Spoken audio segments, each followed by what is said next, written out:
Hey guys, welcome back to the channel. This is a story about what if Naruto, heir of Ravenclaw, Harry Potter. Before I start, please support for more amazing content, and do consider subscribing to my channel and share this video with your friends. This is written by Yuki Hasketson 22 and link in description and support writer. Let's start the video. Chapter 1, The Letter and Heritage. It was a beautiful morning in Konoha. The merchants were setting their goods up so people could purchase. The A and B were making their patrols, and Jounin were walking to receive missions from the Sandaime. Everything was peaceful until a shout was heard across the village. Some of the ninjas knew that somebody had just been pranked by their resident prank master and Jinchuriki. Others just didn't care and kept on doing their daily activities. 11 years old Uzumaki Naruto was sleeping in his little apartment, dreaming about ramen and becoming Hokage when he heard something hitting his window. With great reluctance, he got up to see a beautiful eagle owl pecking at his window, waiting for Naruto to open it so he could deliver his package. Naruto, confused by the bird, decided to open and see what happened. Finally, the owl hopped to his bed and extended his talon, where Naruto saw an envelope with a seal he didn't recognize. He took it and saw the owl staring intently at him like expecting payment when a tiny mouse streaked by and he jumped for it, grabbing it in its sharp talons while hooting and landing in his bed again, now enjoying breakfast, not knowing what to do. After watching the owl kill and eat the mouse, he stretched his arm and saw it fly and land on his arm and cooed a bit when Naruto stroked its wings and walked out of his apartment and decided to ask his Gigi what was going on.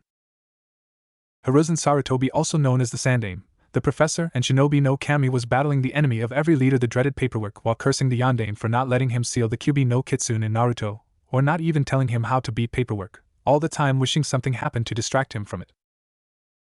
While he was thinking this, Naruto had arrived and asked to see his Gigi. The secretary, wanting nothing to do with the demon brat, told him to just go in and to stop bothering her. Naruto just thanked her with a foxy grin and went to knock on the door.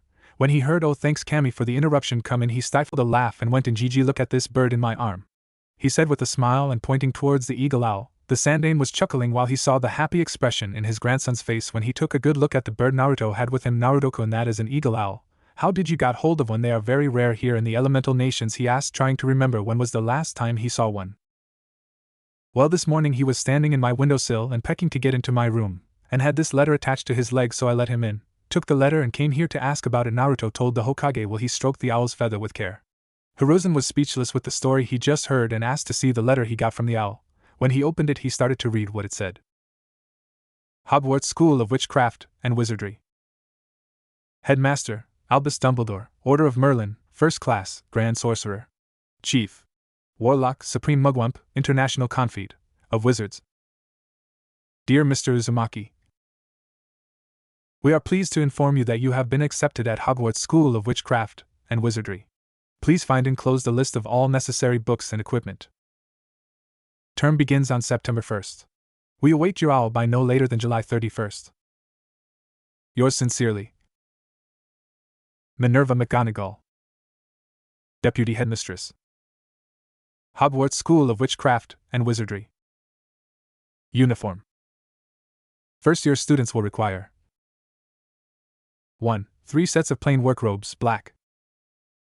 2. 1 plain pointed hat, black, for day wear. 3. 1 pair of protective gloves, dragon hide or similar. 4. 1 winter cloak, black, with silver fastenings. Please note that all pupils' clothes should carry name tags. Course books. All students should have a copy of each of the following: The Standard Book of Spells, Grade 1, by Miranda Goshawk. A History of Magic by Bahilda Bagshot. Magical Theory by Adalbert Waffling. A Beginner's Guide to Transfiguration by Emmerich Switch. 1000 Magical Herbs and Fungi by Phillida Spore. Magical Drafts and Potions by Arsenius Jigger. Fantastic Beasts and Where to Find Them by Newt Scamander. The Dark Forces, A Guide to Self-Protection by Quentin Trimble.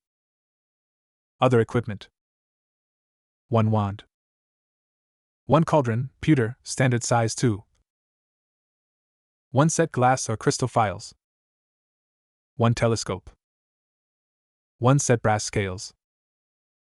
Students may also bring, if they desire, an owl or a cat or a toad. Parents are reminded that first years are not allowed their own broomstick.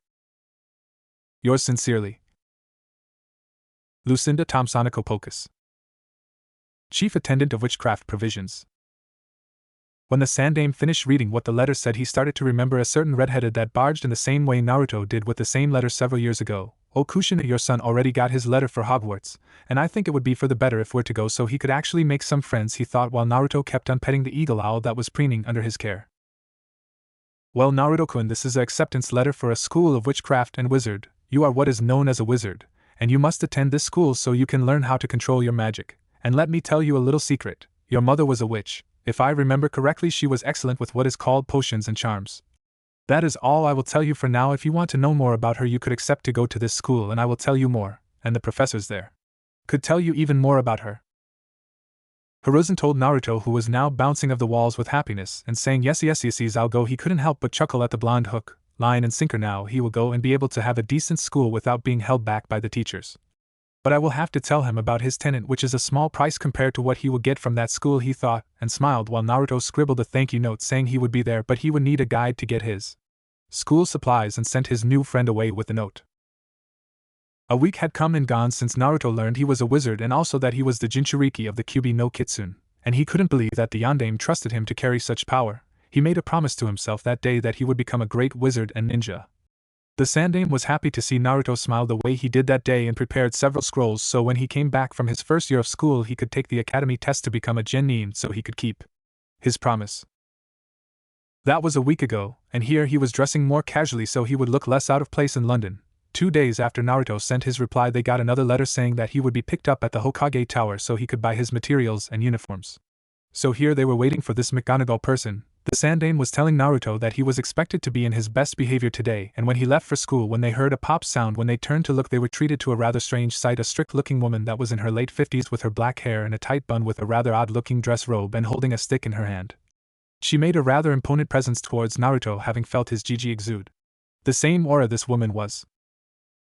Minerva was expecting something different after receiving word from Kushina's son and Lily's godson. Not a blonde boy dressed in an orange jumpsuit looking like he wanted to shout at her entrance, but was trying to stay in line from what she heard from the older person in the room. "Good morning, my name is Minerva McGonagall, and I'll be taking you to Diagon Alley today so you can get your school supplies. We have little time because we have to pick another student and her parents, so if you both please step closer we can get ready to leave," she said, all the while giving Naruto a questioning look to see if he would start asking her questions like his mother did when she came to pick her up for her first ever trip to Diagon Alley. When he didn't, she was relieved but figured he would start asking questions later. "ANBU. I'll be going with Naruto. Please tell Shikaka that I want him to take care of everything." Professor McGonagall just heard a set of "Hi Sandaime-sama," but she never saw anybody else in the room. She grabbed the portkey she brought. "Okay Naruto. Hiruzen, please grab onto the portkey so we can go," she said when Naruto just stared at her like she was crazy for asking him to touch an old dusty boot. After a look from the Sandaime, he complied and felt like he was being sucked through a small pipe when his feet touched ground and his face ate dirt, where he groaned and rolled over when he saw a pair of shinny shoes. He lifted his head to see a bushy-haired brunette staring at him with a calculating gaze. He sheepishly laughed and got up. "Hi, my name is Naruto, Uzumaki Naruto, and yours," he said while dusting himself a little and offered her his hand.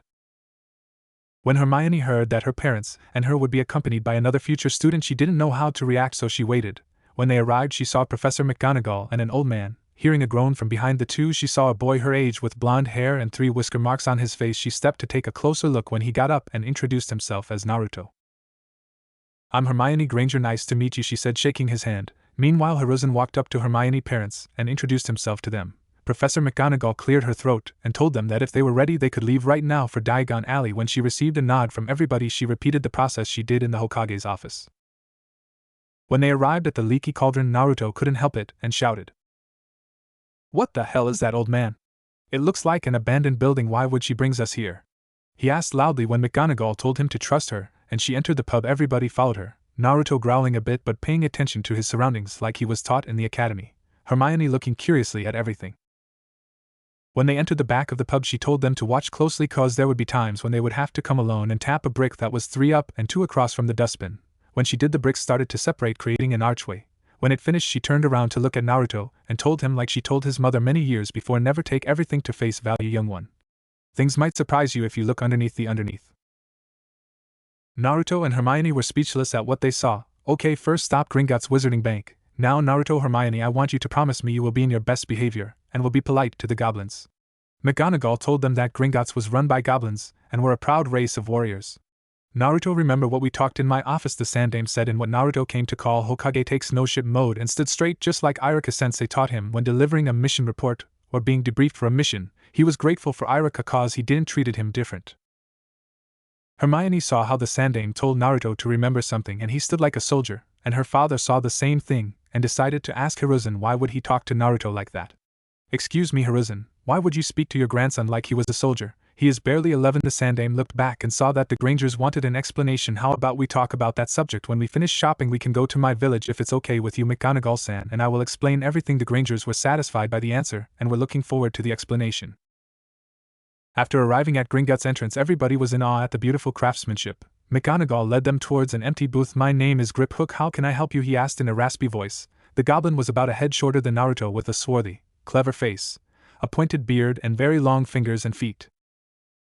Both Naruto and Hermione were surprised by his appearance but quickly answered that they were here to get money to buy their school supplies with their most polite tone and showing respect but no fear towards the goblin. Griphook, not expecting this of both youngster, had shock written all over his face, like most of the teller in the bank that heard it. McGonagall and Hiruzen were proud of the way the children heed their advice and didn't make a fool of themselves. Keys? Can I see your vault keys, please? McGonagall pulled a long silver key with a skull at the end of it for Hermione and gave it to Griphook. I'm sorry, but we don't have the key for Naruto's trust vault nor family vault. May we speak with the manager? McGonagall said and gave an apologetic smile towards both Griphook and Naruto. Manager Shaksar was the proud leader of the Goblin Nation and manager of Gringotts along with both the Uzumaki and Potter family vaults. He prided himself in that nobody ever tried to take from those vaults, even if it were the school trust vault. When he heard that the last living Uzumaki wanted to speak to him, he was shocked. He thought that Kushina was dead and never had a child, but nonetheless he let them pass, and what he saw shocked him to the core. He could see Kushina in this kid and also could see his father in there as well. Welcome, I'm Manager Shaksar. I manage the Uzumaki and Potter vault, Shaksar said with an imposing voice that demanded respect. Naruto and Hiruzen bowed in greeting and McGonagall stepped up. Manager Shaksar, there is an inconvenience. I was not given Naruto's trust vault key and was wondering if there was anything we could do about it, she said with as much respect as she could muster. Hermione and her parents stood aside just listening, not wanting to be a hindrance. It's strange that you were not given the key. Let me see who is supposed to be his magical guardian. Meanwhile, I need him to prove he is an Uzumaki, so if you please just cut yourself a little and place your blood in this parchment, please, he said, looking towards Naruto, who looked towards the Hokage. He just gave him an encouraging push. Naruto was nervous, so he bit his thumb till it bled and smeared the paper. What happened next was a surprise to everybody in the room. Naruto Uzumaki Namikaze. Heir 2. Minato Namikaze and Kushina Namikaze ne Uzumaki. Salazar Slytherin. Rowena Ravenclaw. Magical affinities. Potion, Prodigy. Charms, Prodigy. Care of magical creatures, Mastery. Battle, Mastery. Magical abilities. Parseltongue. Shaksar-sama, what does it mean where it says magical affinities and magical abilities? I don't understand it, Naruto said, looking between the Sandaime and Shaksar. Hiruzen was also confused. Kushina never showed him this when they came here, while Shaksar was surprised by his heritage. Well, Naruto, the affinities are the subjects that say prodigy are the ones that you will find easy to understand like potions, and the ones that say mastery are the ones you will find easy but will have to strive to be better, he explained in the easiest way he could for the sake of both children. The magical abilities are special traits that a wizard or witch can have that are hereditary, McGonagall stated with a tone that Naruto dubbed lecture time to pay attention, and was thinking that she would use that tone in class and he better pay attention. Hermione was soaking all the information like a sponge and was already filing it for later. So what is a parseltongue? The Sandaime asked, and by the silence he got as an answer, it was a bad ability to have. Well, Hiruzen, the parseltongue is the ability to speak with serpents. He who must not be named was a parseltongue, and if Naruto is listened he could be labeled a Dark Lord in the making. So Hermione, I ask of you to keep this a secret, McGonagall said. Hermione nodded and stepped forwards and hugged her new friend, promising him she wouldn't reveal his secrets. Naruto was scared when he heard Professor McGonagall explain his gift, but after Hermione hugged him he relaxed and decided he would change the views of the people on parseltongues. After a moment Shaksar returned looking grim. We have found that Kushina never left a magical guardian to take care of the vault's keys, so we will have to give him a new key, and we will need someone to be named guardian so we can give it to them, Shaksar said while lacing his fingers together, making both Naruto and Hiruzen nod, while Hiruzen said that he would keep the key safe. So if that is all you need from me today, I have paperwork to catch up. If you need anything, just pop in whenever you can and I will deal with it, and if you want advice I can try and help. Oh, and your inheritance will be open for you in 1 week. We will send you an owl stating your possessions, Shaxter said, and ended with a jovial tone. Hiruzen, who knew the curse of all heads of state, told him he sympathized with the goblin leader. After they went to their trust vaults and gave a polite goodbye to the goblins that helped them, Naruto and Hermione were ready to start shopping. Robes were the first thing to get out of the way, so they walked towards Madame Malkin's, where they saw a silver blonde boy getting his robes for school. He turned around and saw them. "What house do you guys think you guys will be?" he asked with an easy grin, seeing Naruto. Naruto, after picking McGonagall's brain of the house's information, returned the grin. "I'm not sure, but maybe Slytherin. Name's Naruto, Uzumaki Naruto. And you?" he replied with the cool gaze he had seen Sasuke use with the elders and sensei. "Name's Draco Malfoy, and I know I will be in Slytherin. And you?" he answered and asked, turning towards Hermione. Well, I'm not sure, but if I had to guess I would say Ravenclaw," she replied, a little bit nervous. "Well, if you end up in a different house it won't matter to me, we can still hang out," Naruto said while smiling. Draco grinned at this and said, "Well, if you want we can hang out too. I hope I'm not intruding or anything, but are you a half-blood or Muggleborn?" he asked in a hushed tone and looking around for someone. "Well, I am a Muggleborn. I hope that doesn't cause troubles in the future, Draco. I really want to be your friend. You look like a good guy," Hermione said with a small whisper towards both, not wanting to lose the friends she started to make here. "I am a half-blood. My mom was a witch, and my dad was a civilian," Naruto answered with a timid smile. Draco had a small feeling in his gut not to let his father's view of the world screw up this friendship he could start, not by money but because they liked him. "Look, I really don't care about that, but my dad does.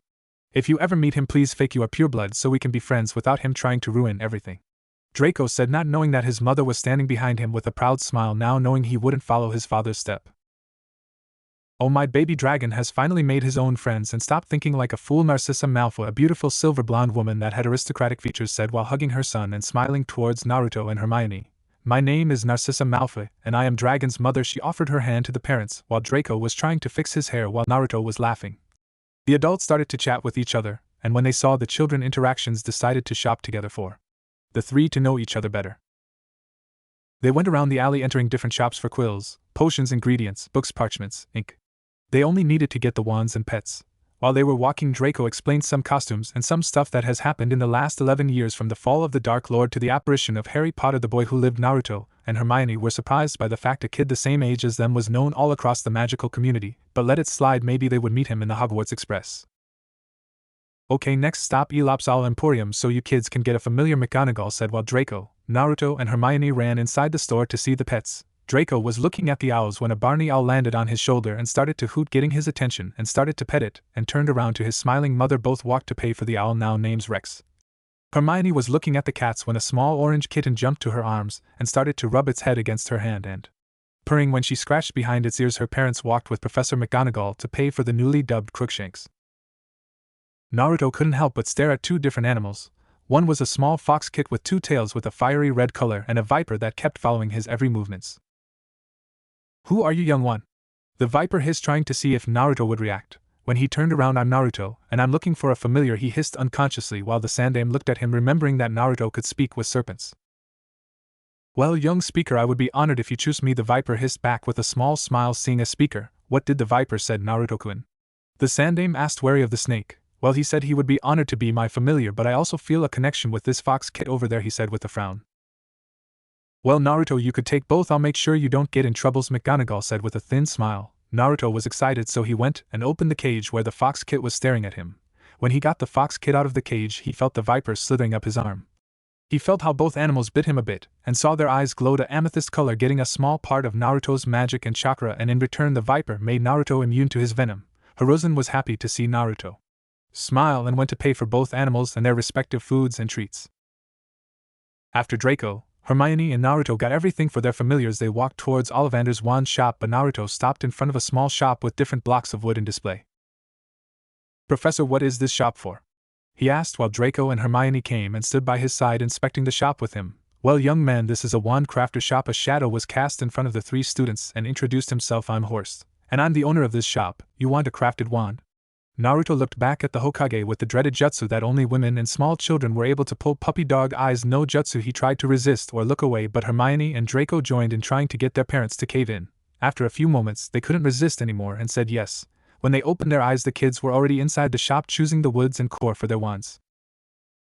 After 2 hours they paid for the wands and left for the leaky cauldron. Professor McGonagall, is it okay if you transport us back to Konoha so we may explain everything to young Hermione and her parents, and maybe also the Malfoys should come too if they plan on being friends with Naruto? There is a lot of things to explain, the Sandaime asked. McGonagall just nodded and everybody surrounded an old scroll and grabbed it.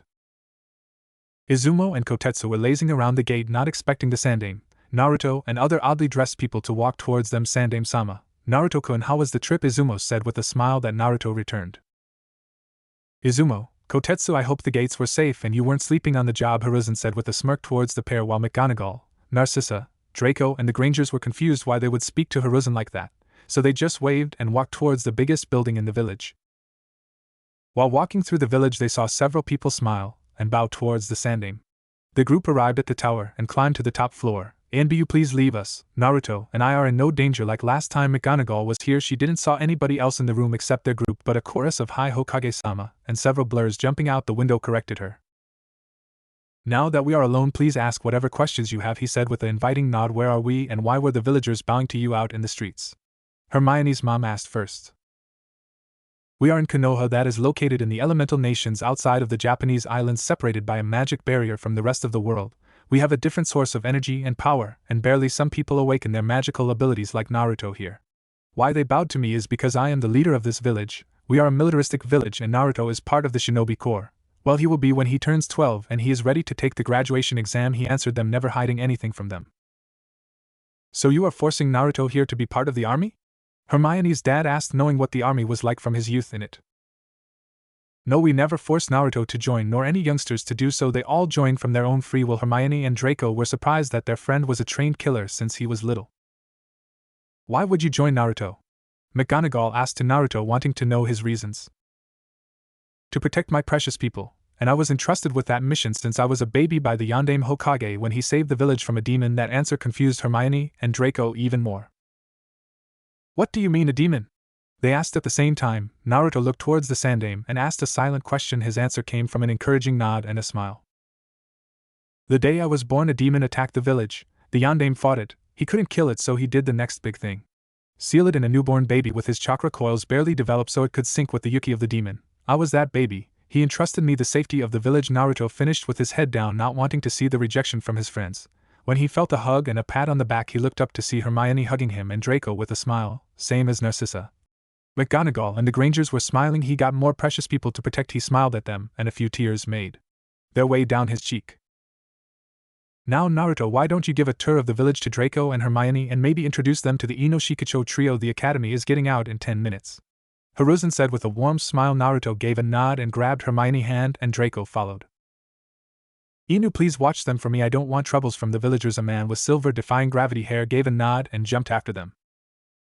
"So now this is Konoha, is a big place and a great place to live. Now the academy is where we learn the basics of being a ninja," Naruto said while he walked, pointing to different things that either caught his friend's attention or were important to know. Hermione and Draco were looking around, mesmerized by the colorful village.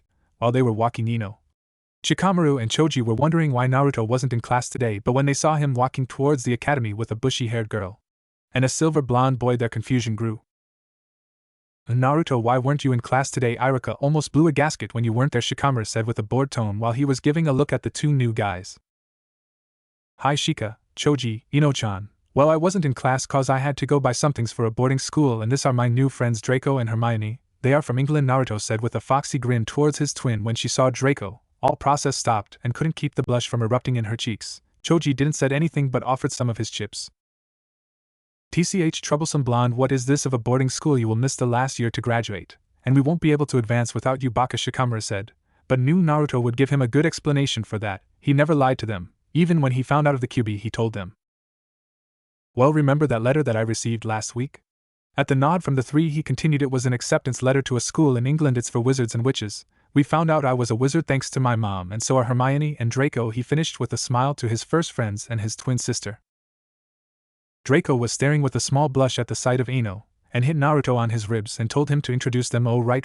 Draco, Hermione, this are Shikamaru, Nara, the genius in strategy games, Choji Akimichi, the most loyal guy you will ever meet in the 5 nations, and Ino Yamanaka, the gossip queen of Konoha, and the future mind walker of the INT department, and my twin sister, and they are the clan heirs like you are," Draco, Naruto stated while pointing at each one and smirking when he Catch Draco blushed when he pointed at Ino. Guys, this are Hermione Granger, Muggle-born witch and a genius in her own academic fields, and Draco Malfoy, future head of the Malfoy family and a pure-blood. Draco walked up to Ino, grabbed her hand and kissed it with a smooth movement and a tiny blush, while Ino had an atomic blush on her face and gave a smile at him.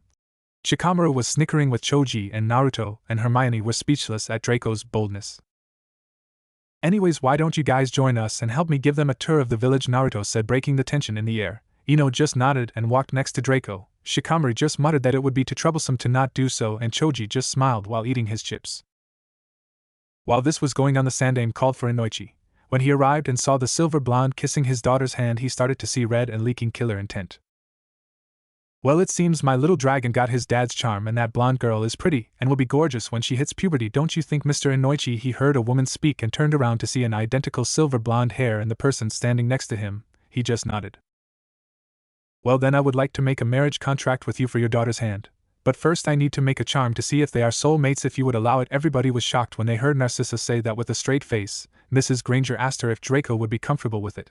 After Narcissa explained the customs that the purebloods had, they turned to see what Inoichi would say. Sandaime-sama, if it's for the benefit of the village, I to accept the marriage contract between Malfoy Draco-san and Yamanaka Ino. Inoichi answered as well, hoping Ino could find the happiness he lost when his wife was murdered when she was still a baby.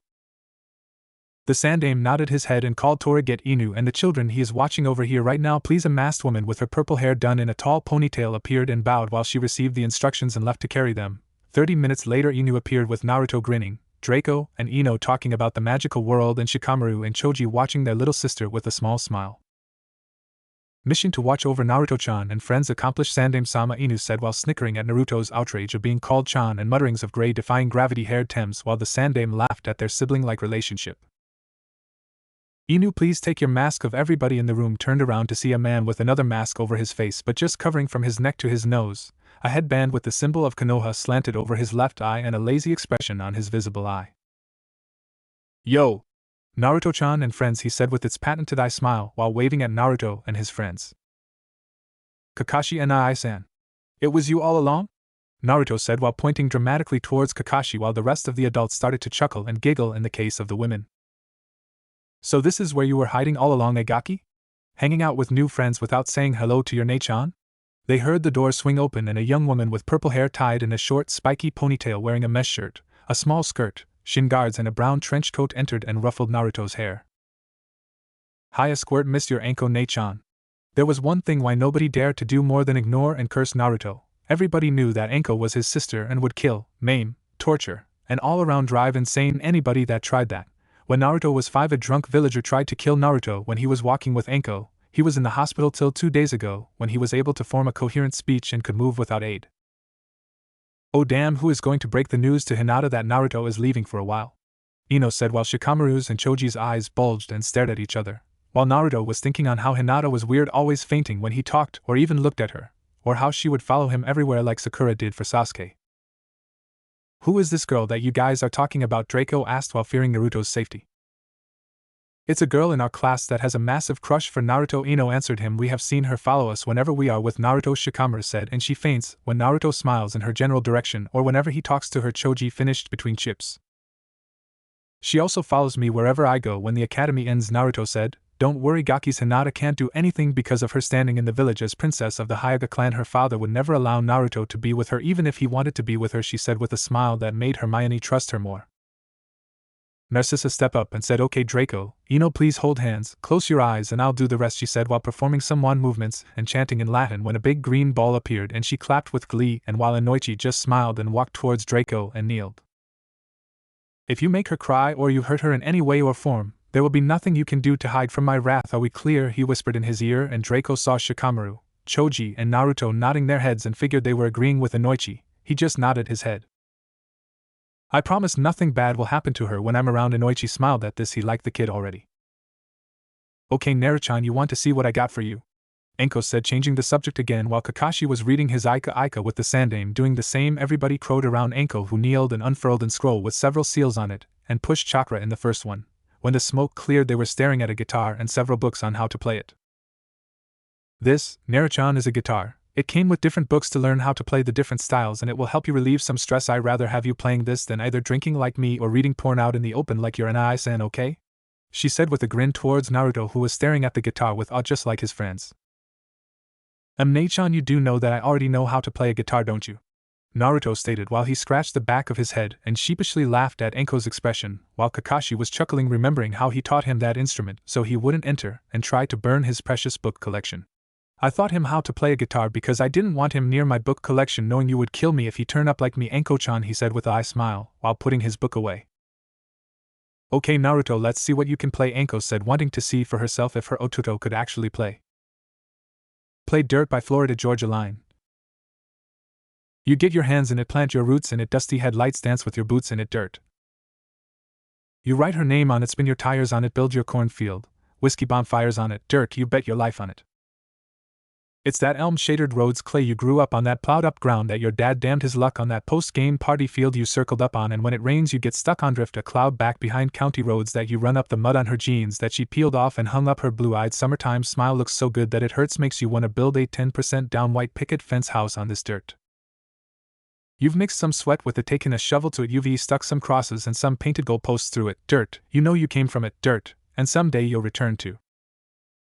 It's that elm shaded roads clay, you grew up on that plowed up ground that your dad damned his luck on, that post game party field you circled up on, and when it rains you get stuck on, drift a cloud back behind county roads that you run up, the mud on her jeans that she peeled off and hung up, her blue eyed summertime smile looks so good that it hurts, makes you wanna build a 10% down white picket fence house on this dirt. You know you came from it, and someday you'll return to.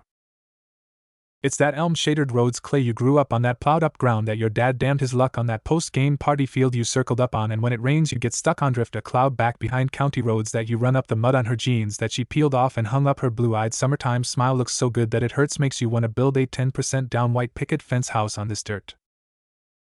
Makes you wanna build a 10% down white picket fence house on this dirt. You know you came from it, and someday you'll return to it. When Naruto finished, Enko was shocked. Her Ototo just played with the guitar she bought and he was a natural. Hermione recognized the style he played just like her parents knew he was playing country. Draco was holding Ino in a hug while smiling, and Shikamaru, Choji, Inoichi, the Sandaime, and Kakashi were clapping, having heard Naruto play before. Did you write that song, Naruto-chan? Enko asked with a proud smile. Well, yeah, one day I was walking by the park and heard two men discussing what happened to our souls when we die. One kept saying that we go to Kami's palace and that she would let us stay there for eternity, while the other said that we go back to the earth and our spirits help the plant life to grow better and beautiful, he answered with a grin towards his sister. Narcissa saw her watch. Oh, look at the time, it's time to go. Draco, say goodbye to everybody, we might come this weekend so you can hang with your friends, she exclaimed, and remind Draco that they needed to be present for dinner so they could tell Lucius about some things. The Grangers decided to take their leave also, and Hermione gave small hug to Naruto, and Draco hugged Ino, who became a great friend, and she promised to steal a hawk to send her letters. She waved goodbye to the rest of the gathered people, and along with Draco, his mom and Professor McGonagall disappeared. Well, Naruto-chan, time to go home, you got school tomorrow and we will be going over both your new textbooks and some scrolls, Enko said, and waved goodbye to everybody while Naruto picked up his guitar and books and said goodbye. Well, Kakashi, it seems Naruto will be able to have a normal teenagehood. Don't you think? The Sandaime said while lighting his pipe and taking a drag. Kakashi just smiled, nodded, and left reading while giggling over his book. A month passed where Naruto literally didn't left his and Enko's house because he was studying some of the scrolls the Sandaime prepared for him and studying his books and some history of the country and school he would be attending for the next 7 years. He also kept on practicing with his guitar. Naruto was in his room packing his clothes and school materials and scrolls while Randy and Kurama watched from the bed and having a conversation of their own of what Hogwarts would be and if they would be able to hunt. While Naruto was packing, he kept going back to the day he met the QB in person. Naruto was reading about occlumency and how to do it when he felt a pull in the back of his mind. When he opened his eyes, he was in what he figured was his mindscape. Well, I'll be damned, my mindscape is a sewer, he said to himself while checking the pipes he saw running down the walls. Come here, follow my voice, kid, he heard something rasp out. I would follow the voice, Naruto, Randy hissed to Naruto, both curious of what was calling him. He started walking towards the voice while Randy coiled around his shoulders and kept looking around for any signs of danger. When they reached the end of the hall, they saw a huge cage with a paper seal keeping it close and a pair of red eyes looking down at them. Wow, that gate is huge, don't you think, Randy? Naruto said while his familiar just nodded. Well, kid, you seem impressed by my cage. Do you know who I am and who put me here? He heard the creature behind the bars say with a deep and malicious voice. Naruto started to think when he remembered the day he got his letter. You are the QB and were sealed in by the Yondaime to protect Konoha? he said while pointing a shaky finger and trembling a bit. Yes, I am the great Kyuubi no Kitsune Kit. Bow to me, mortal. The Kyuubi roared to both Naruto and Randy, who started snickering at the Kyuubi. Well, I am Uzumaki Naruto and I'm your jailer, so tell me why you would attack Konoha? Naruto asked with curiosity, wanting to know the reason he ended up stuck in his gut. If you must know, I was being controlled by someone that ripped me out of my last container. That was Kushina. She became my friend after some time, and while I was being controlled by a person with a Sharingan, your father had no choice but to seal me inside you to protect the village. By the way, I am sorry for what the stupid villagers did to you before, Kit. The Kyuubi said while remembering that fatidic day he was forced to kill his best friend and her mate. When he woke up in the sewer Mindscape, he made a promise to Kushina that he would protect her Kit like he was his own, and he would be damned if he didn't try to do so. Naruto sat there contemplating this revelation about the day he was born. Well then, let's be friends, alright, just like you were with my mom. By the way, don't you have a name? You know, a simpler name, he said with a foxy grin that the Kyuubi mirrored. Great, now I'll be training you in the shinobi arts in your Mindscape when you have changed it for a clemency, and will tell about your parents. And yes, I do, my name is Kurama, he said, and started to think about the sadistic train he would put Naruto through like he did with Kushina, and started to laugh maniacally. Hey, do you mind if I call my Nibi Fox Kurama? Naruto asked, figuring that name would fit for the chibi fox. To the question, Kurama just nodded and told Naruto to leave so he could start planning the tour training. After that crazy day and telling his siblings and Gigi about everything he talked with Kurama, they started to study for Hogwarts. Sarutobi was glad that the Kyuubi would train Naruto in the shinobi arts, that way he could keep all the shinobi here in case of emergency. Enko and Kakashi were put off after they heard what happened, but were happy that the Kyuubi would protect their Ototo when they couldn't do so. It was finally the day he would leave for London and then to Hogwarts. 2 days ago, an eagle owl arrived carrying a teapot with a letter attached to it saying that the teapot was a portkey and that it would activate September the 1st at 9 a.m. so Naruto should be holding his trunk and pet cages close to him when it was time.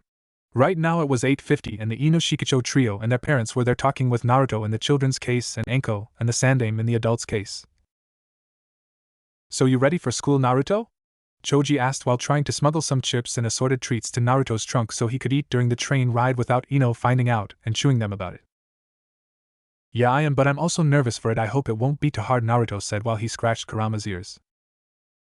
Don't worry, Anais-san, I'm sure if you have troubles Hermione-chan can help you. She is really smart and has been studying just as much as you, Ino said with a smile when she heard Kurama purr when she scratched under his muzzle and licked her hand. He came to see Ino as a good way to get treats and to get groomed and spoiled whenever he wanted, much to Ino's delight. Besides, I'm sure the professors will be more than happy to help you. Besides, they won't know about Kurama, so they won't have prejudice like the senseis here, but it's too troublesome to think about that right now. How is Draco doing, Ino? Shikamaru said with a bored tone and a small grin at the end when he saw Ino blush at the mention of the silver blonde that she kept on writing letters and sighing dreamily about, much to the chagrin of the three boys, cause if she did in front of Sakura she would start screeching about her thinking of her Sasuke-kun and start ranting and screeching and started to hurt their ears. The boys started to snicker when they remembered Sakura started to screech in class. Randy rose from Naruto's skin and hissed menacingly at Sakura. Naruto started to laugh and translated to his friends when asked what he said that if the banshee didn't shut up he would bite her and make sure she couldn't bear the Emo King babies with his dry bite, which made everybody laugh. And Iruka asked if Enko let him sign the snake summoning contract, where Shikamaru answered that Naruto didn't need the summoning contract to understand snakes and left it at that. He liked the viper. It was a great shogi player. When it was 8:59, Naruto put Kurama and told Randy to sink in his skin in his tattoo form. He grabbed the portkey and like the last 2 times he felt like being sucked through a slim pipe. After a few seconds of spinning and using chakra to hold on to everything, he landed in King's Cross right in front of the platform 9 with no one the wiser. He started to walk around a bit till he remembered what McGonagall told him to enter platform 9 3/4. He walked casually to the wall and looking around to see anybody he walked through and appeared next to a big scarlet train and a lot of people walking around holding children's hand or hugging and kissing son or daughters. Hey Naruto, over here, made somebody call behind his back. When he turned he was greeted with Narcissa, Draco and another boy their age. Smiling he walked towards them, smiling and waving. Yo Draco, Narcissa-san, how was the rest of your summer? He asked his friend and shaking Narcissa's hand. It was good. Been writing to Ino a lot, and Hermione also wrote me to ask if we could wait for her here. Oh, by the way, this is Theodore, not he is one of my first friends, and we literally grew up together, Draco said with a grin at the Ino part and a smile when he introduced Theo. It's a pleasure to meet you, Theodore-san. I'm Uzumaki Naruto. Hope we can be friends, Naruto said with a smile and extending his hand. Theo just smiled and said, oh, we will be friends if you can bring this new character of Draco out, and I must thank this Ino girl for mellowing him out all the time, laughing and shaking Naruto's hand. Their laugh became twice as hard when they saw Draco pout at the ribbing he received from his best friends. "Hey guys, thanks for waiting for me. Have you seen if Naruto arrived?" They heard a voice from behind them and Draco turned with a smirk. "Well, Hermione, if you stopped reading Hogwarts a history you could see he has arrived and greet him," he said, and moved to let Hermione see Naruto wave and grin at her. "Guys, I found a compartment where we can sit. I already put my stuffs there," she said when she finished saying hello. Draco and Naruto said yes while Theo asked them to wait for he had to go get his trunk. After a few minutes Theo returned with a woman Naruto guessed was his mother, and was proven correct.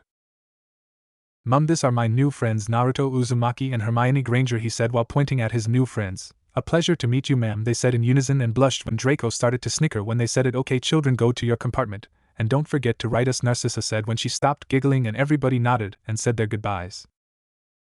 The group were walking down the train towards the compartment. Hermione said when Naruto bumped into someone lighter than him. "Oh sorry, I wasn't looking where I was going, I'm just looking a place to sit," the kid said while picking up his trunk, an owl cage with a beautiful snow owl. "No worries man, just be careful next time. By the way, I'm Naruto, this are my friends Draco, Hermione, and Theo. What's your name?" Naruto said while pointing at each of his friends. "My name is Harry Potter, nice to meet you all. May I sit with you?" the newly introduced Harry asked. When Naruto turned to ask, he saw Draco and Theo with their jaws hanging and Hermione trying to remember the name and scrunching her nose a bit. He saw Draco and Theo nod their heads and told him to follow them. When all were seated in the compartment, Draco decided to break the ice. "So, Naruto learned any new jutsu you want to show off, like Ino-chan said in many of her letter?" he asked while Naruto just cursed Ino and her love of gossips, but he knew Draco was family in a manner of sense, so he showed them. "Well, I did learn a few, but I will just show you one Kaigebushin no Jutsu," he said while putting his middle fingers in a cross sign, and in a puff of smoke there were two Narutos smirking. Draco just smirked at Theo and Harry's faces when Naruto multiplied himself and both started to laugh. When they heard a hissing sound and a bark from one of the tunics, when they saw a viper rise from Naruto's skin and a fox kit poke his head from one of the pockets in Naruto's jacket. What are you doing with a venomous snake, mate?" Theo stuttered while edging away a little while Hermione and Harry got closer. "Oh, this is one of my familiars, Randy. Say hi, this are my friends Draco and Hermione you remember from Diagon Alley, and this are Harry and Theo," Naruto said with a smile and scratching under Randy's jaw. "It's a pleasure to meet you both," Randy hissed, and made a bowing motion with his head. "Damn, I must be going crazy if I heard the snake talk," Harry hissed unconsciously, which surprised everybody in the compartment. "You can speak to snakes like me?" Naruto hissed, trying to see if he heard right. "I don't know, I mean a snake hissed at me in the zoo and I set it free when I understood when it wanted out," Harry hissed back. When he saw Naruto laugh and translate, everybody started to laugh. "Harry mate, you are a parcel mouth just like our resident ninja here," Draco said with a smile. Harry just looked around incredulous. "Parcel mouth means you can understand snakes, speak to them and they will understand you and respect you. Nowadays being a parcel mouth is considered a sign of being a dark lord, but don't believe that man," Naruto answered with an easy grin towards Harry. "Naruto, what is the name of the fox kit? Is he like a sign of having the tricking abilities of one?" Theo said, trying to remember Japanese folklore and mythology. "Well, yes and no, his name is Kurama, and yes, if you see, he has more than one tail, but first I need both of you to swear on your life that you will not reveal what you hear from this, okay?" he said with a more serious tone. When he received the promise, he continued. "The day I was born, a demon attacked my village. My father fought against it. When he saw he couldn't kill it, he knew he would have to seal it in a baby no older than 3 weeks. He couldn't ask anybody for their baby if he had one, so he sealed it in his son, me. The demon that attacked was known as the Kyubi no Kitsune, and his real name is Kurama. We met a few days after I met this too in Diagon Alley, and he explained everything to me from there. That little Kurama here was from his summoning plane and was captured when his family was murdered, and I saved him." Naruto finished with a smile when he felt Kurama's tongue against his cheek and recognized the hand on one of his shoulders and the head resting on the other. Theo just nodded and understood why he wanted to keep it under wraps for a while. Harry understood his pain of not knowing his parents and having no one. Naruto didn't know he made 2 new friends and allies that day. They spent the rest of the train ride playing cards games, and Theo swore he would never bet against Naruto ever again, and Draco said that he would have to take Naruto to a casino he heard Hermione's dad talk about to wipe them out of all the money, and Naruto shared his snacks when Kurama found them hidden in one of his school robes. "Thank you Choji for hiding this, and Kurama for distracting Ino-chan from finding them," he cried, and everybody else started to snicker while Draco wrote a letter to Ino telling her that Choji smuggled snacks in Naruto's trunk and they used Kurama's cuteness to divert her attention and send Rex to deliver his letter. They were interrupted by an announcement that they would be reaching Hogwarts in a few minutes, and they should change into their robes. The guys left the compartment so Hermione had privacy, while they left when she kicked them out. When they returned, they found her talking with another girl. "Oh hey guys, this is Cho, she is in her second year. She was looking for a compartment to change because she was with only boys and they decided to change there, so we started to talk when she asked to change here," Hermione said with a small smile. "Hi, name's Cho Chang and I'm from Ravenclaw. Nice to meet you," Cho said with a warm smile towards the boy who introduced themselves. Well, Draco had to do it for Harry, who was blushing and stuttering at seeing Cho. "Well, I'm Draco Malfoy, this is Theodore, not Naruto Uzumaki over there, and this bloke that is stuttering is Harry," he said with a smirk at the glare Harry threw his way. They heard a bark and a meow and turned to see Kurama and Crookshanks sitting on top of Naruto's orange jacket. "Who is the owner of this cute fox?" "Yes, you are a really cute fox," Cho said while hugging Kurama, who looked to be smirking towards Harry. If foxes could grin, while the rest of the boys and Hermione laughed. "That is Kurama, he is my nibby fox, and he loves to be cuddled just like you are doing right now," Naruto said while he put his hand behind his head and smiled sheepishly. When they arrived at the Hogsmeade, they said their goodbyes to Cho and left to where they heard a booming voice. All first years overheard to see a giant of a man holding a lantern. They found his name was Hagrid thanks to Harry saying hi to him. They were led to some rowboats when they heard Hagrid shout 4 person per boat. "Everybody in yet?" "Good," forward, and they felt the boats start to move. Hermione grabbed Naruto's hand and he just squeezed a little to give her confidence. After a few minutes they were treated to their first sight of Hogwarts. When the boats touched shore, Hagrid led them through a set of stairs when they were greeted with the sight of Professor McGonagall. "Here they are, Professor, for years," Hagrid said while nodding his head towards McGonagall. "Thanks, Hagrid, you may go in and take your seat. While you wait here to begin the sorting," McGonagall said and turned around and entered the Great Hall with Hagrid. Naruto, Draco, Theo, Hermione and Harry were talking when they were approached by a redhead kid. "I heard Harry Potter was in the train today, you him?" he asked, well demanded from Harry when Naruto interrupted. "Mate, you shouldn't be this rude, he is just another student here like you and me, and besides, who taught you manners? A monkey?" he said with a smirk that made Draco and Theo also smirk and Hermione to shake her head at her best friend's antic. "Leave him be, Naruto, he is a Weasley, they are a pure-blood family but lost a lot of their fortune in the war," Draco said, knowing of the family feud the Malfoys and Weasley had, and turned to keep talking with his friends when he felt someone pulling on his robes. "You stinking Death Eater bastard, I'll teach," that's all he heard from the Weasley kid. When everybody heard something hit against the wall, Draco turned and saw Naruto had Weasley by the scruff of his robes and was inching for a pouch he remembered had his kunais. "And mate, you shouldn't be threatening my friends, it will end up bad for you, do you understand me?" Naruto growled and kept inching his hand towards his kunai pouch when he felt Hermione whisper, "Let him go, he is not worthy, besides Draco is fine, just got his robe a bit ruffled," while Kurama was also telling him that they should prank the weasel later. Naruto let go of the robes and walked back towards his friends. "Thanks, mate, I didn't knew you would react that quick, but anyways thanks," Draco said while smiling towards him. "Don't worry, mate, what is family for, right? You will marry my twin," Naruto said while laughing, making the rest relax and wait to be let in. After a few minutes they heard a scream and saw some ghost glide through the students, and talking, "I tell you, we should kick him out of the castle, he is getting out of hand and only the bloody Baron can control him," they heard one say. "Oh look, new students, well I hope a lot of you end up in my house, the House of Loyalty, Hufflepuff," the fat ghost said with a smile and went through the door, which opened up again, showing McGonagall herding them inside and to the front, where she set up a stool that had an old-looking hat, when a crevice in it opened like a mouth, and started to sing. "Oh, you may not think I'm pretty, but don't judge on what you see. I'll eat myself if you can find a smarter hat than me. You can keep your bowlers black, your top hat sleek and tall, for I'm the Hogwarts sorting hat and I can cap them all. There's nothing hidden in your head the sorting hat can't see, so try me on and I will tell you where you ought to be. You might belong in Gryffindor, where dwell the brave at heart, their daring, nerve, and chivalry set Gryffindors apart. You might belong in Hufflepuff, where they are just and loyal, those patient Hufflepuffs are true and unafraid of toil. Or yet in wise old Ravenclaw, if you've a ready mind, where those of wit and learning will always find their kind. Or perhaps in Slytherin you'll make your real friends, those cunning folks use any means to achieve their ends. So put me on. Don't be afraid, and don't get in a flap, you're in safe hands, though I have none, for I'm a thinking cap." When the hat ended his song the students started to clap when they heard McGonagall call forth the first student abbot. Hannah, a girl, walked up and put on the hat. After a few seconds the hat shouted Hufflepuff and the sorting went like that, putting Draco and Theodore in Slytherin and Hermione on Ravenclaw. Potter, Harry at the name the Great Hall quieted down. When several seconds passed the hat shouted Gryffindor. At that the table to the left of the hall exploded in cheers and Naruto saw one of his new friends be greeted by his new housemates.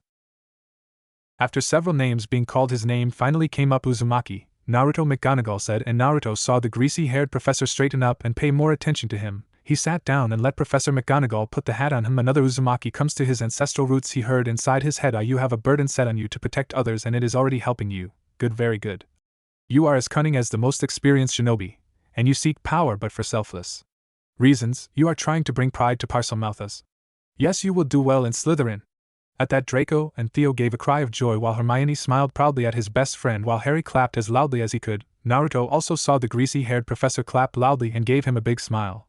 He gave back the hat to Professor McGonagall and gave her a sheepish smile when he saw her shocked face and walked towards the table that was situated by the right wall of the hall.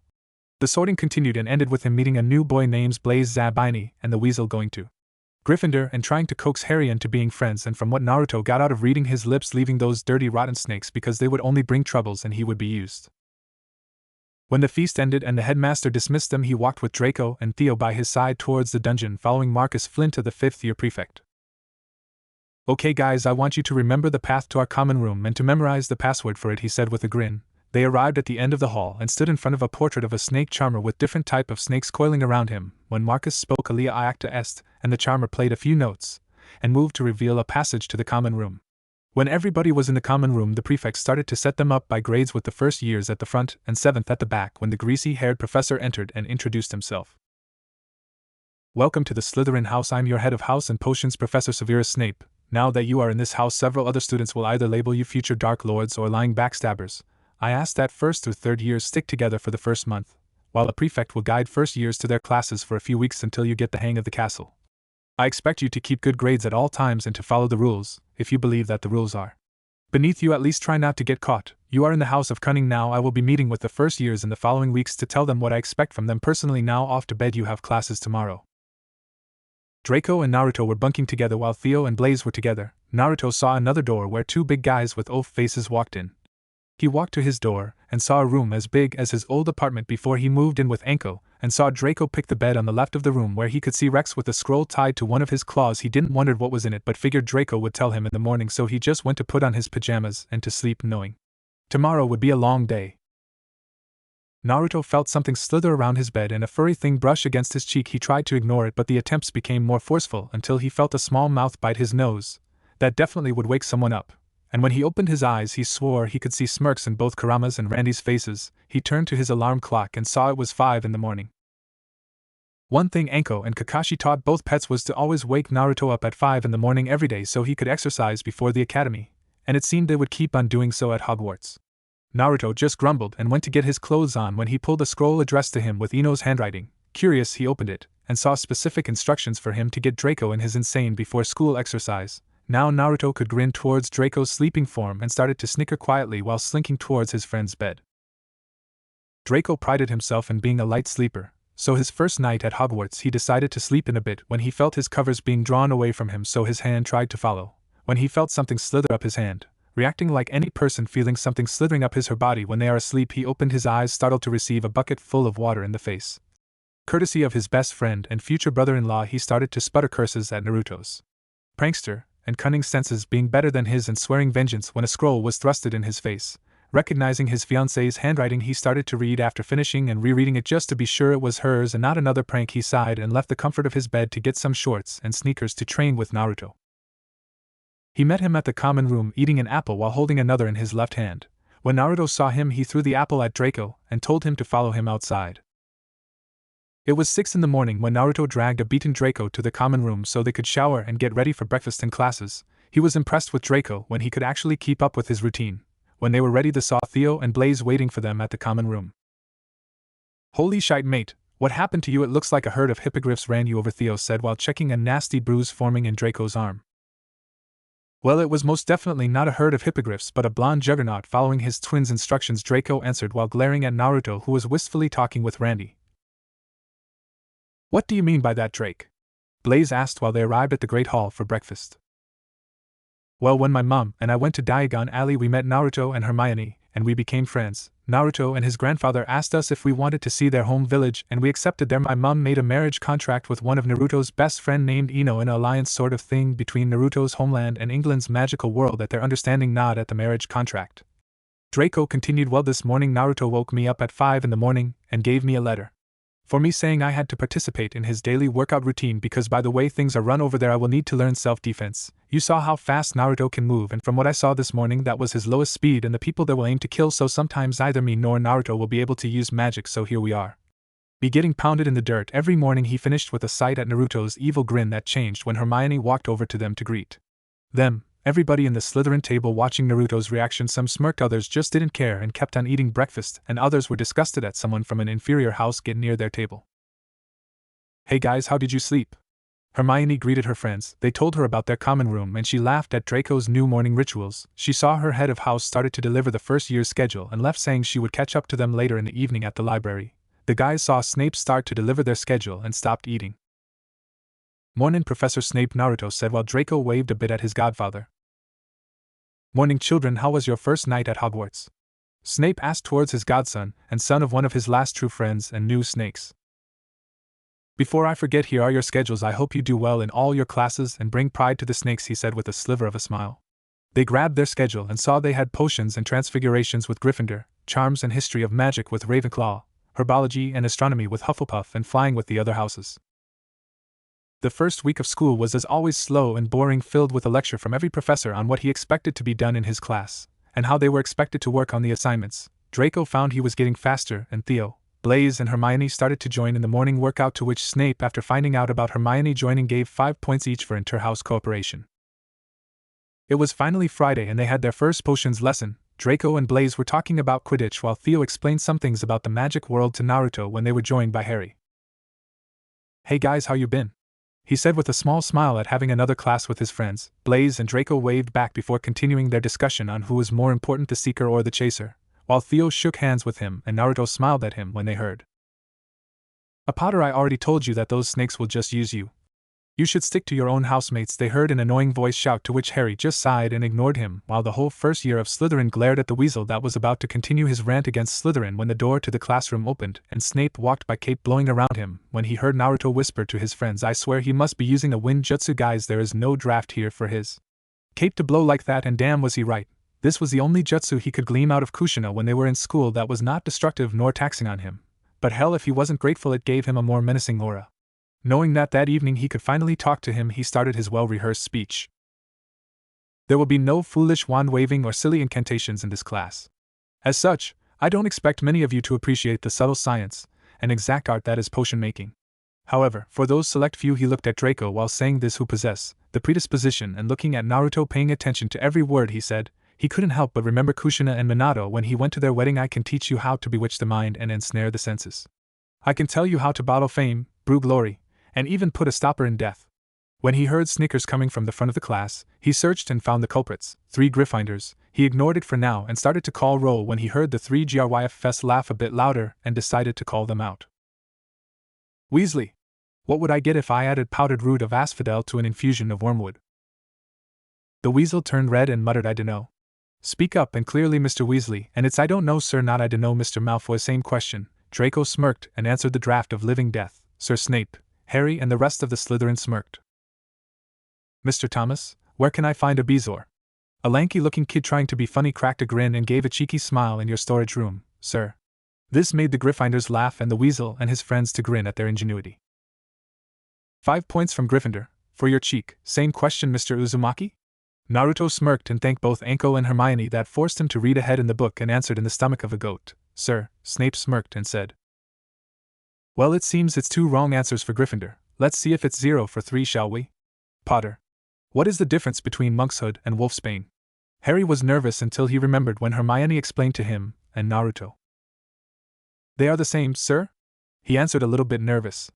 Snape smiled a bit at Harry. Correct, Mr. Potter. It seems there are some people that are interested in this class. Today you will brew the potion that is in the board. Begin, Snape said and waved his wand at the board, making the instructions write themselves. Ron and his friends were sneering a bit at Harry, who was in a table with Draco and Naruto. When they had 5 minutes left, Snape started to glide around the class checking the potions over. When he arrived at Naruto's station, he was surprised he did it in his first try. Naruto, is this the first time you brew any sort of potion? Snape asked, which made Draco, Theo, Blaise and Harry get closer to hear. Well, in a sense no, it is not, Back in my home, I used to help my sister concoct some poisons to interrogate prisoners. She taught me a bit of how to treat the venoms we use and to always be careful with the ingredients we use. He finished to open his eyes at seeing both Harry and the rest of the class staring at him, and thinking why would he be 11 and work on torturing and interrogate someone. Bollocks, you must be lying, mate. There is no way you are allowed to do that in any part of the United Kingdom, he heard the Irish boy Seamus, if he remember correctly, state. I am not from the UK, man. I'm from the elemental nations. And besides, I just brew the poisons and antidotes. I never deal with the prisoners. Directly after he finished stating that, everybody just stared at him, not knowing where the elemental nations were, and if he was saying the truth. Well, even if you've been helping your sister brew, you also got your mother's talent, just like Mr. Potter over here. His might not be perfect, but with practice, he might be able. 5 points for Gryffindor for being the only potion to exceed my expectations, and 5 points for Slytherin for a perfect potion. The rest of you bottle your attempts and leave them at my desk. You are dismissed. Everybody rushed to do as they were told so they could leave for the Great Hall to eat something before they either had to start homework or just explore the grounds. Naruto, Draco, Theo, Blaze and Harry were walking down the hall talking about the different classes and asking Naruto how was his life back in the elemental nations when they heard someone shout, "Why, you slimy lying snake!" They turned around and were not surprised to see the Gryffindor idiots staring them down. "Why don't you stop lying, mate? Everybody knows that the elemental nations don't exist," the weasel said while his friends laughed at the 4 snakes and the lone Gryffindor stupidity. "I bet his mum dropped him on his head several times when he was a baby," said the Irish boy while snickering and pointing at Naruto, who had his bangs covering his eyes and his knuckles were turning white. "What did you do, you morons?" Draco shouted, knowing what they just said hurt Naruto deep down, and he could feel the rage of Naruto from where he was standing. "I dare you to repeat what you just said, team," Naruto whispered, but everybody in the hall heard him like if he was shouting. "I said I bet your mum UCK," that's all Seamus got to say before he felt a fist in his stomach. Before he could do anything, he felt a kick to his temple and his world went black. Ron and Dean were scared and tried to pull their wands out. When they finally managed, Naruto turned to them and said in a low voice, "I never even knew my mom. She died the day I was born along with my dad. I'd been raised by my mom's and dad's students since I was 5. Next time you insult either my friends or my family's memories, I won't simply knock you out. I will break your bones. Do you understand?" The boys simply nodded, too scared to do anything else, and ran towards their common room. When Naruto and his friends made it to the Great Hall for dinner that night, several of the Gryffindor students were glaring at Naruto. He didn't care. It was no different from Konoha. When they sat, Professor McGonagall went over to him. "Mr. Uzumaki, may I know why did you attack one of my students unprovoked after potions class?" she said with a stern look that demanded answers.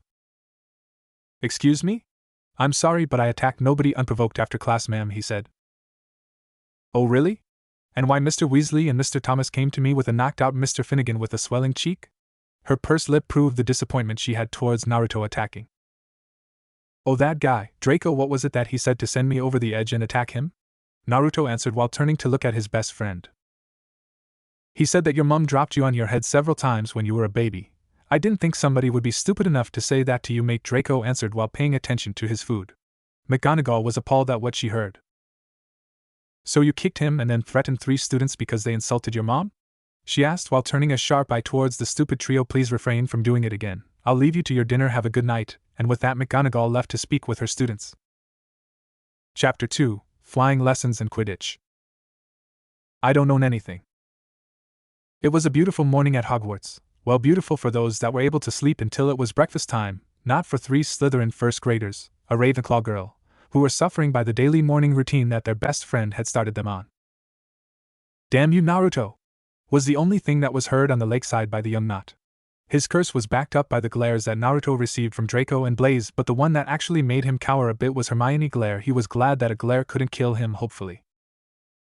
"Well, you were the ones that wanted to join." "Well, Draco was forced by Ino, but that doesn't matter," Naruto said while smirking and turning around to walk back to Slytherin common room. "Come on guys, remember that we have our first flying session today," Draco said with a smile. He longed to fly a broom, same with Naruto. "Let's hurry up to get a shower and then some breakfast so we are able to pick the best brooms," Theo said while running after Naruto, who was lazily walking towards the castle. Blaze and Hermione followed to a more sedated pace, knowing that breakfast would still be there when they got to the mess hall. After a big breakfast, Naruto, Draco, Theo, Blaze walked behind Marcus Flint and some other first graders to the Quidditch pitch where they would take their flying lessons. He showed them the best broom the school had, and then fled when he saw Madam Hooch walking towards the pitch with the Gryffindor students. "Good morning, students. I'm Madam Hooch and will be your flying instructor," First I need you to stand next to a broom and extend your hand over the handle. Madame Hooch said and showed them how they were supposed to do so. Then you command it to your hand like this up, she said, and they saw how the broom shot to her hand. Naruto, eager to do so, was about to shout up, but he heard Kurama grumble about relaxing to let his magic flow easier. He listened to the fox and took a few breaths and tuned out the rest of the shouts from the class. Up, he said, and felt the broom hit his hand. He grinned and turned to see his best friends do the same, with the same results he had. He grinned and put his thumb up, making Theo and Blaze smile towards him and Draco to smirk and point in front of them where the weasel was trying and failing miserable to get his broom to his hand. After a few tries he was able to get it up. Madame Hooch got the class attention again and explained how to mount and how to kick off the ground. She was about to let the class kick off when one of the clumsiest Gryffindors took off. She tried to get him to come down, but he was panicking. After a few moments of him being airborne, he fell to the ground. And there goes his wrist, Naruto said when they heard the crunch on the bone, making his friends wince a bit more. Everybody stay where you are. If I find out that one of you left the ground, I will make sure that you are expelled faster than you can say Quidditch. Let's go, dear, Madame Hooch said while helping the fat kid up and towards the infirmary. Did you see how stupid he looked? Ron said with a mocking tone, and walked towards the spot where Neville fell. He saw the gift Neville's grandma sent him that morning. He even dropped his remember ball. What a dork. Give it here, Weasley, it doesn't belong to you, Naruto said while extending his hand. Ron snorted and grabbed his broom. He kicked off and stabilized himself. You want it? Come get it. And started to rise. Give me a broom, Naruto said towards his friends. Draco and Theo shrugged and got the best broom they could find. You know it is a bad idea what you plan on doing, Blaze said, trying to be the voice of reason since Hermione wasn't there to beat some sense in Naruto. Yeah, and I don't care, mate, Naruto said and kicked off towards Ron. Ron took off towards the school as fast as he could. He was thanking his older brothers that taught him how to ride a broom. Give it back, Weasley. He heard from behind and saw that Naruto was closer than he thought. He decided to get rid of the ball and threw it as hard as he could towards the school wall, and descended. He was greeted by his friends and they were laughing at his stunt. Naruto sped towards the window. He saw the ball would crash. He pushed the broom to the limit. A few feet before the ball was able to hit the window, he caught it. He was about to crash when he pulled the broom from under him and let chakra flow to his feet, effectively stopping him before he crashed the class. Unfortunately, McGonagall was in that classroom and saw what Naruto had done. He cut the flow and put the broom in between his legs again and descended to the ground where the rest of the class gathered. That was amazing, mate, Theo shouted and patted Naruto's back. Harry and Draco were grinning. I won't deny that it was amazing what you did, young man, but you disobeyed a rule from Madame Hooch. Fortunately for you, I'm not your head of house, was heard behind everybody. Naruto turned slowly towards the voice, to find a rather angry McGonagall. It was your class, wasn't it? Naruto asked with a small voice. He dreaded the answer, and the punishment. He saw the nod and sighed. McGonagall told him to follow her, while Draco, Theo, Blaze and Harry were trying to explain what happened, but McGonagall just ignored them and walked Naruto towards Snape's office. So what is your punishment? Was the only question that was heard around the library table. They were gathered there so Hermione could hear what happened and to start on their homework. He wasn't as angry as I thought. He did tell me to meet him tomorrow after our daily exercise at the Quidditch pitch, Naruto answered while he looked for a charm to write a 4-foot essay. Well, I bet he wants to see you fly. I heard Marcus was looking for a new seeker or chaser after the stunt you pulled, Draco said while twirling his quill in between his fingers while thinking. You flew like your mom. They heard from their only female friend across the table that was going over some texts. What do you mean by flew like my mom? Naruto asked, looking over a book. When I heard about your little stunt, I asked Professor Flitwick, Hermione said, and took Draco's data's essay. He told me that the way you leaned on the broom, the way you did everything was the same way your mom used to do when she was playing Seeker for Ravenclaw. She finished while correcting something on the essay. So you are saying that Naruto could be one hell of a Seeker if he wants? Theo asked while he looked from Naruto to Hermione and back. Yep, same with Harry. From what Professor Flitwick said, Naruto's mom and Harry's dad had one hell of a rivalry, not only in the pitch but on pranks and detentions, Hermione said, making Naruto's and Harry's eyes to grow wide. Did Snape said if we could come with you? Draco asked, making everybody at the table turn their heads towards the blonde, who shrugged and said that it would be fine. My dad and his mom were rivals when they played Quidditch? Harry asked with wide eyes. This was a bit of information he had on his parents. Yeah, he told me that Kushina was amazing at charms and potions like your mom, but had also a mean streak when it came to pranking people. Her favorite targets were your father and his friends, who in turn would target her and Professor Snape, who was always with Kushina. Hermione said, getting her friends to stare at her. So a rivalry in the pitch and in pranks, are you up to keep it alive, Harry? Or should I go against the twins? Naruto asked while smirking towards Harry. I'm not much of a prankster, sure, in the pitch I will try to be better than you, but at pranks no. Harry said while scratching the back of his head and laughing a bit, making Naruto and Draco to sigh. Well, it seems we will have to attack the twins. I can't let my title of KP be lost, Naruto said while focusing again on his essay. The next morning found Naruto, Draco, Theo, Harry, Hermione and Blaise waiting at the pitch. When a few minutes had gone they saw Snape, with his trademark cloak billowing, and Marcus Flint with a huge chest floating behind him. Morning, Naruto and company that I thought would be enjoying to sleep in this Sunday, Marcus said while glancing to the gathered audience. He knew that soon the rest of the house would probably come running to see the tryout. Well, this is unexpected, Snape while taking a look to the Ravenclaw girl that was one of the best in his class, and the only Gryffindor. He tried to stay neutral. Get on with the tryout, Flint, before the rest of the castle finds out, Snape said, and herded everybody but Naruto, who stayed with a grinning Marcus that was explaining the rules to Naruto. So you figured that it would be a tryout, didn't you, Miss Granger? Snape asked when they were in the bleachers and turned to Hermione, who just nodded without meeting his gaze. Yes, I asked Professor Flitwick about it, Hermione said with a small voice. He said that Naruto reminded him of the way his mom Kushina flew back when she was a seeker for Ravenclaw. She finished while their friends just smiled at her encouragingly. Well, he does resemble his mom, but his dad was also no slouch on a broom, even if he was a muggle, well, a shinobi, Snape said while reminiscing about the time he met Minato on one of the trips he took on vacation with Kushina to the Leaf. He took us to one of the training grounds and we showed him how we flew. He wanted to give it a shot, practically bouncing around at being able to learn a new thing just like Naruto does when he is about to learn something new. He continued while he saw Naruto grab the broom that Marcus provided and started doing some laps as warm-up. I thought he would fall and break his arm the first time he kicked off, like Mr. Longbottom, but he was good. Even if he was shaking a bit. Snape smiled a bit, how he missed two of his only friends. Kushina also taught Minato how to play as chaser. He had one hell of an arm. He could throw some pretty accurate and strong shots. He continued while watching how Naruto evaded a bludger to grab the quaffle when Flint threw at him. Kushina could also be a great chaser, but she preferred to play seeker. But when she played chaser, she was great, and that is where her rivalry with Potter began. Snape finished with a smile, remembering the good old times with his best friend. So Naruto could be the youngest chaser in Hogwarts history, right? Draco said and winced when a bludger almost hit Naruto dead center in the chest when he focused too much on catching the quaffle to avoid the bludger. Yes, but next year if Mr. Potter wants, the good old rivalry of the Potters and the Uzumaki could continue. And hopefully stay in the pitch this time, Snape said while throwing a glance towards Harry, who was mesmerized by the game. There you are, Mr. Potter, your tryout will be after the Slytherin team are done, was heard behind them, and they turned to see Professor McGonagall walking with another young man carrying two brooms. Tryout?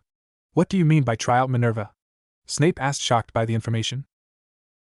I saw Mr. Potter fly too. Fortunately he didn't pull of a stunt like Naruto over there, but he did impress both me and Professor Dumbledore to let him try, McGonagall said while smiling towards Harry, who was speechless that he was found out when he got his hands on a broom and went for a few laps before curfew last night. You thought you got away with it, didn't you? McGonagall said with mirth on her eyes at the nod she got from Harry. But this time it seems the positions are invert, dear Severus. Naruto is chaser while Harry is a seeker, McGonagall said with a smile to the potions master. Well, it seems the age-old rivalry between the Potters and Uzumakis will restart earlier than I thought, Snape said with a challenging look towards McGonagall. He turned to look towards Harry and put on a menacing aura. It better stay in the pitch and not move on to pranks, or I will make sure to have you both cleaning cauldrons for the rest of your 6 years of schooling. He finished with a smirk at the flabbergasted look he got from all the students. After a few hours of Marcus having Naruto run several drills from endurance to speed and hand-eye coordination, he proclaimed the tryout over and that he would tell him the results tomorrow at dinner. Naruto saw Harry walk behind another guy towards the pitch with two brooms. When they crossed paths, Marcus and the now identified Oliver would exchange sneers and a few scathing remarks while Naruto and Harry talked about the rush of being up there. Finally, Naruto got back to Slytherin common room where his friends were talking and waiting for him. He saw a pair of girls sitting and talking to them, so he made his way towards them. So how did you guys think I performed? Naruto asked and sat on Draco's left while he saw that Draco and Theo were playing magical chess. Well, you are one tough bastard, I got to give you that. 2 bludgers to the stomach and you managed to stay on the broom, Blaise said while going over some text that Snape recommended so he could improve his potions. And the way you move, that is something instinctual, you can't teach that, Draco said while taking another piece of Theo's. But we also have to take into account the training you have going on with your sister back home, Theo said while thinking of his next move carefully. He could lose the match again. She must be a sadist to get your reflexes that high. He smirked and moved, and rested against the couch. Yeah, she is a bit bloodthirsty. If not, she wouldn't be the second best interrogator, you know that, Naruto bragged and got up off the couch. I'm going to bring my guitar out. And walked towards his room. Randy, Kara, let's go. You guys have been cooped on the room all day. Go stretch on the common room, Kara. Randy, you can rest on my shoulders, Naruto said while grabbing his guitar and let Randy slithered up his shoulders while Kara yipped and dashed out of the room. He knew that Kara loved to torture some of the girls and some of the upperclassmen, and Randy liked to lounge on his shoulders or in front of the fire. He came out a few seconds later, and he saw Kara being coddled by the two girls that were sitting and talking with Blaze. He recognized them as Tracy Davis and Daphne Greengrass, two of the first graders. When he sat down, Tracy and Daphne turned to look at him, and screamed when they saw Randy. Naruto, what are you doing? You have a huge snake across your shoulders, Tracy shouted, making Randy stick his tongue out and taste the air. This is Randy, one of my two familiars. The other one is a two-tailed fox kit, Naruto said with a small smile and scratching under Randy's jaw. But it is dangerous. It is a venomous snake, Daphne said, a bit more calm but still on edge. When they heard snickering besides them, they turned to see Blaze, Theo, and Draco laughing as quietly as they could.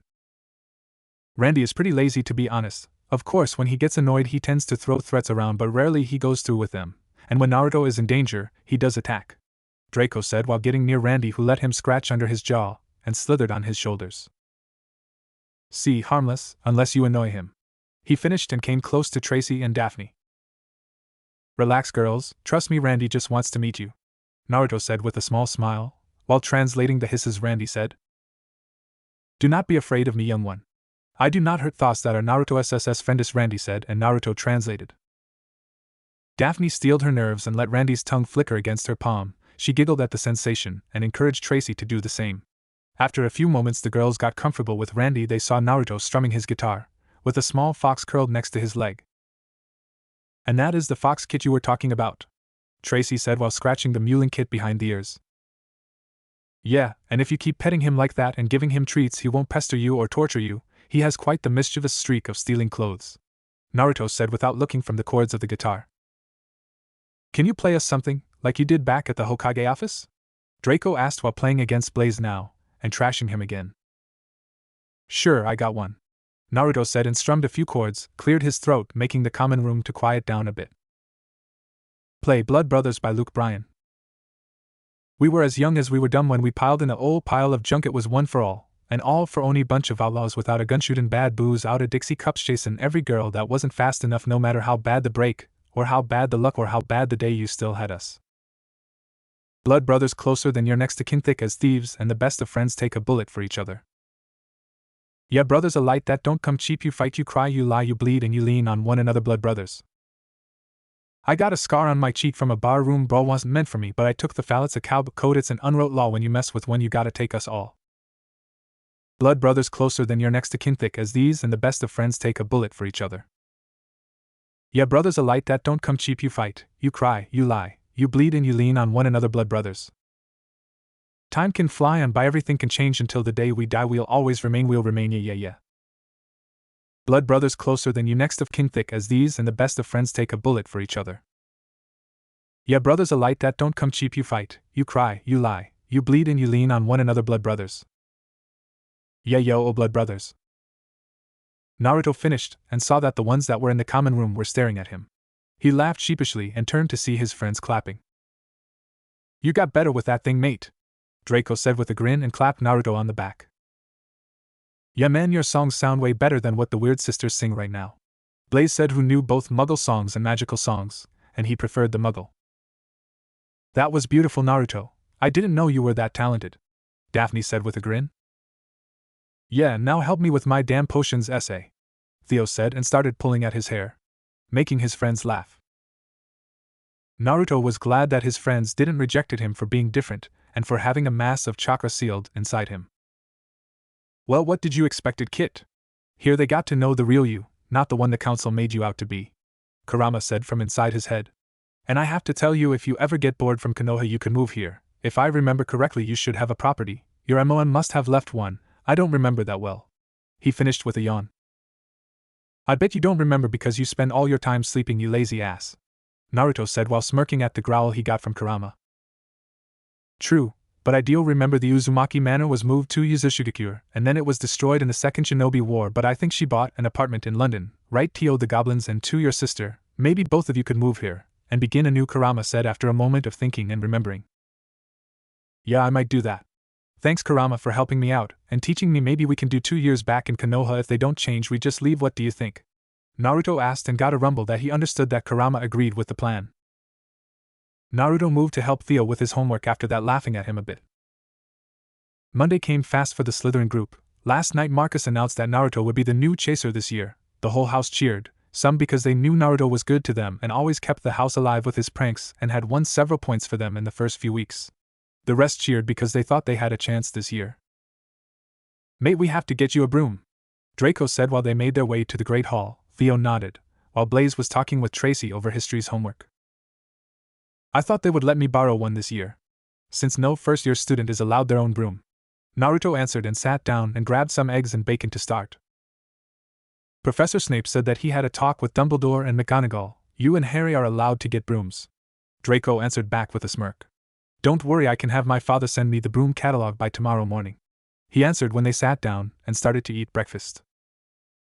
The day went slow. History of magic was boring as hell as always. He fought to stay conscious but to no avail, same with the rest of the class, except Tracy and Blaze, which surprised the gang when they left the classroom. I can't understand how you guys do it to stay awake with the monotonous droning of Professor Binns, Naruto complained to Blaze and Tracy.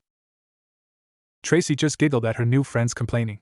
My family owns a small history shop in Diagon Alley, and my mom majored in history of magic. And since I was little I have always liked history, she answered, getting wide eyes from Naruto, Draco and Theo, who didn't know about her parents.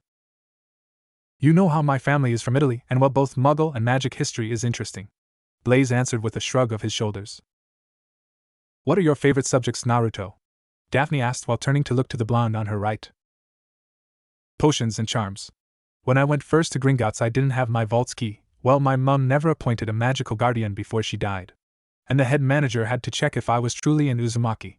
We found that I had a knack for potions and charms thanks to my mum, and according to Hokage, I have my dad's talent for ninjutsu and fuinjutsu, Naruto answered, making his friend's eyes widen. Wait, what do you mean by ninjutsu and fuin whatever? Blaze asked when they made it to the library. Right, you guys don't know about the elemental nations. Well, according to Professor McGonagall, where I am from is hidden even from the magical communities. It's a continent of the coast of Japan, Naruto answered, getting nods from Blaze, Daphne and Tracy. We don't use magic per se, we have something more potent, known as chakra. It's the combination of physical and mental energy that let us do different things, from walking on water and other surfaces. Naruto continued his explanation, getting wide eyes from his friends that didn't understand what chakra was. And also different attacks. The elemental nations are in constant war, Naruto said, getting gasps from all his friends. So we start training from the age of 6 to become ninjas. We protect the village and do missions to gain money for the village, Naruto continued. You guys remember that I said that I knew how to make poisons and antidotes to use against prisoners, right? He said and continued when he received the nod. My older sister works as a torturer and interrogator for the village. That's where I learned how to treat ingredients and all that, Naruto finished. So you joined the military of your own free will, or did they force you? Blaze suddenly asked. I joined to become powerful enough to protect my precious people. Besides, my dad thought that a bigger war would come. He died the night I was born along with my mother, but they entrusted me with a huge power to be able to defend my home and precious people, Naruto said, getting nods from his friends.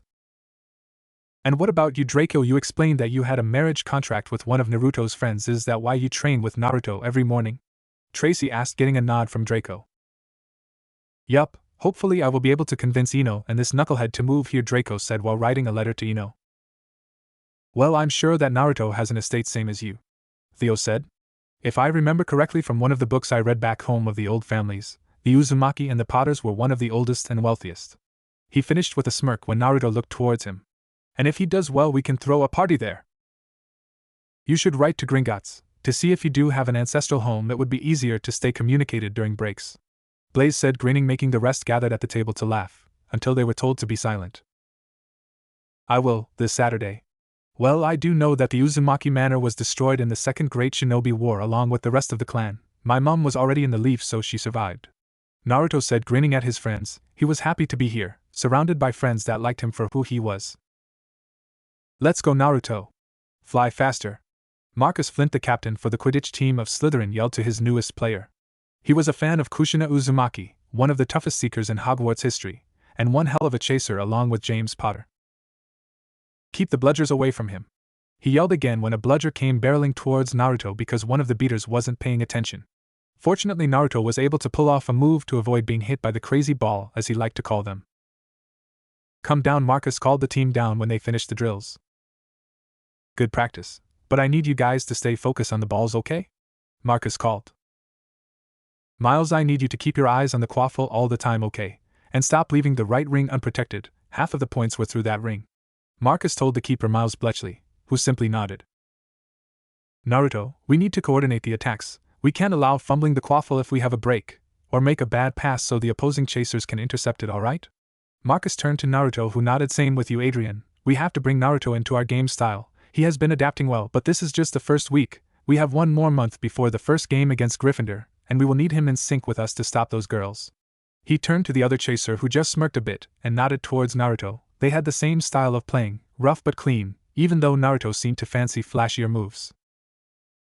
Derek, both keep on practicing your swings. The twins are more in sync than both of you. You will have to make do with strength. Marcus told the two beaters, who simply nodded. Terrence, keep your eyes open for the snitch at all times, okay? Later on we will see if we start using you to disrupt plays to gain back the quaffle. He finished with the seeker, who just smiled and nodded. You got it, Marcus. This year we will bring the Quidditch Cup home. Terrence shouted, making the rest of the team cheer with him and chuckle when they left the locker room. Okay, Harry, your essay is pretty good.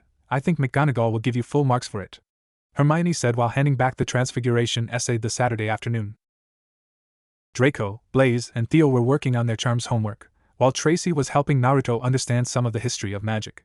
Harry had just finished his Transfiguration essay and was done for the day. He was glad that his friends had been helping both him and Naruto to keep up with homework since they joined their respective house teams. From what Harry heard from Naruto, Flint and Wood were the same slave drivers to their respective teams.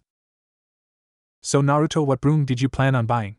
Draco asked when he finally finished working on his homework. A Nimbus 2000 for the moment. If a better broom comes out I might buy it. To Anko, Nachan said that it was fine if I did that. She got hold of my vault key and contacted the goblins to get a look at how much I had to spend. I got enough to live for a long time, Naruto said while going through Quidditch through the ages. From what I remember, the Uzumaki family was both ancient and noble. They were quite powerful wizards and warders, and from some rumors they were able to live for a long time, Tracy answered while looking through a book of ancient houses. Same with the Potters, both families were powerful, but because of the longevity of the Uzumakis they were more experienced. She finished while looking towards Naruto and Harry. Well, fortunately Anko will accept to move here to London with Naruto so we can visit him easier, and I can convince Ino to come live with me, Draco said when they saw a brown owl swoop down and land in front of him with a letter with his family crest on it and a Quidditch broom catalog. Thanks, Athena, take a rest, Draco said while untying the letter from the owl's claw, while Daphne pet her, making the owl preen under the attention. Tracy was laughing when Corral launched from her lap to sit on Daphne's and stare at the owl. Everybody saw that and Naruto laughed along with Draco. When Tracy and Daphne asked what was so funny, Naruto tried to control his laughter. Corral is jealous that you were petting the Malfoy's family owl. He is defending his territory. Either you appease him, or he will start stealing your clothes for revenge until you apologize. He did that with Ino for about a week when she was petting a cat. It was quite funny seeing Ino chase after Corral all over the village after he stole her sandal of her favorite dress, Naruto said after he finally controlled his laugh. But it came back hard when everybody started laughing, and Daphne started petting Corral and hugging him, saying that she was so sorry for ignoring him. The weeks went by fast for Naruto and his friends. In charms they learned the levitation charm Wingardium Leviosa, and in transfiguration they learned how to change a matchstick to a needle and back. They continued to brew small potions, making Ron and his friends fume in anger when Naruto and Draco kept brewing perfect potions and winning points. Harry was brewing acceptable potions and gaining some points for Gryffindor, but that only enraged Ron more.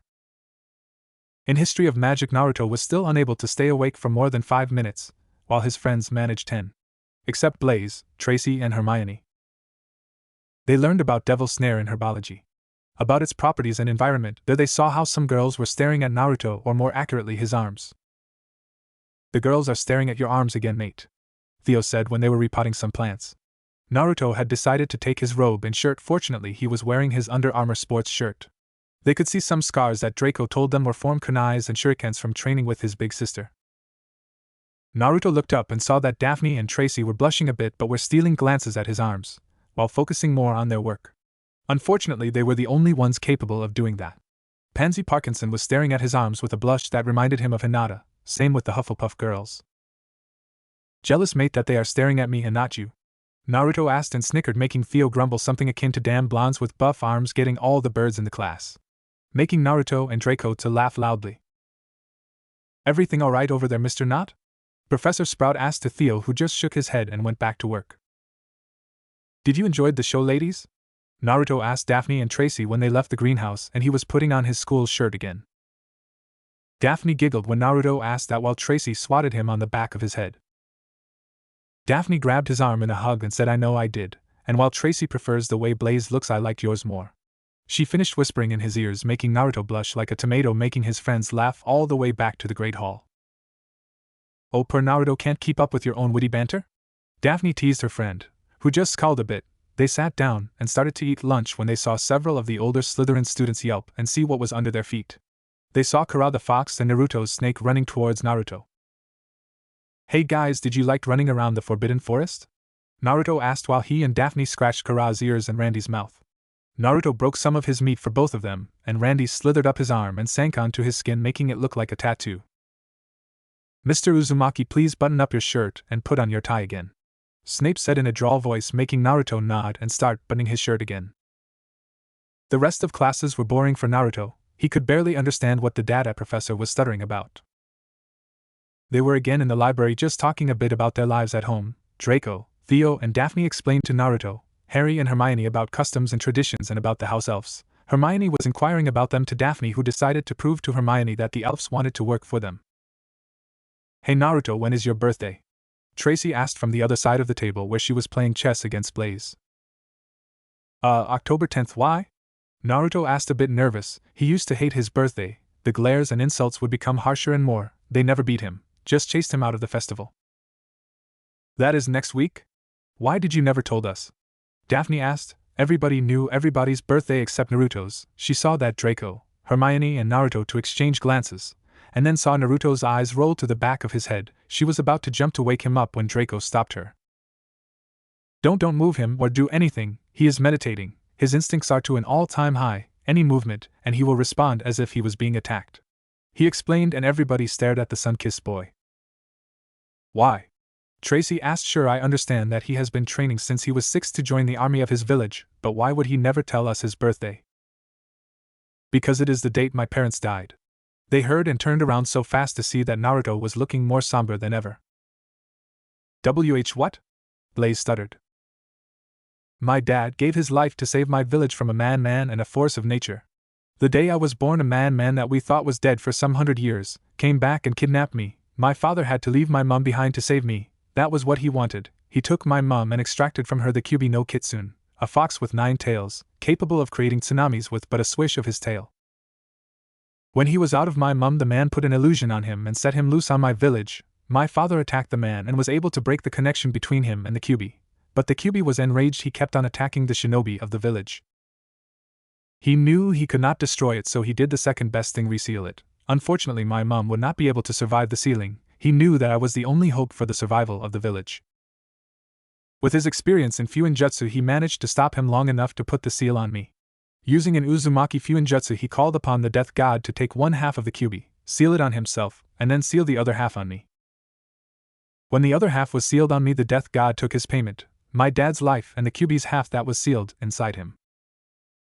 At the age of 5, I was kicked out of the orphanage I was staying, spent a year on the streets learning to survive, until my Nachan Enko found me, and took me in.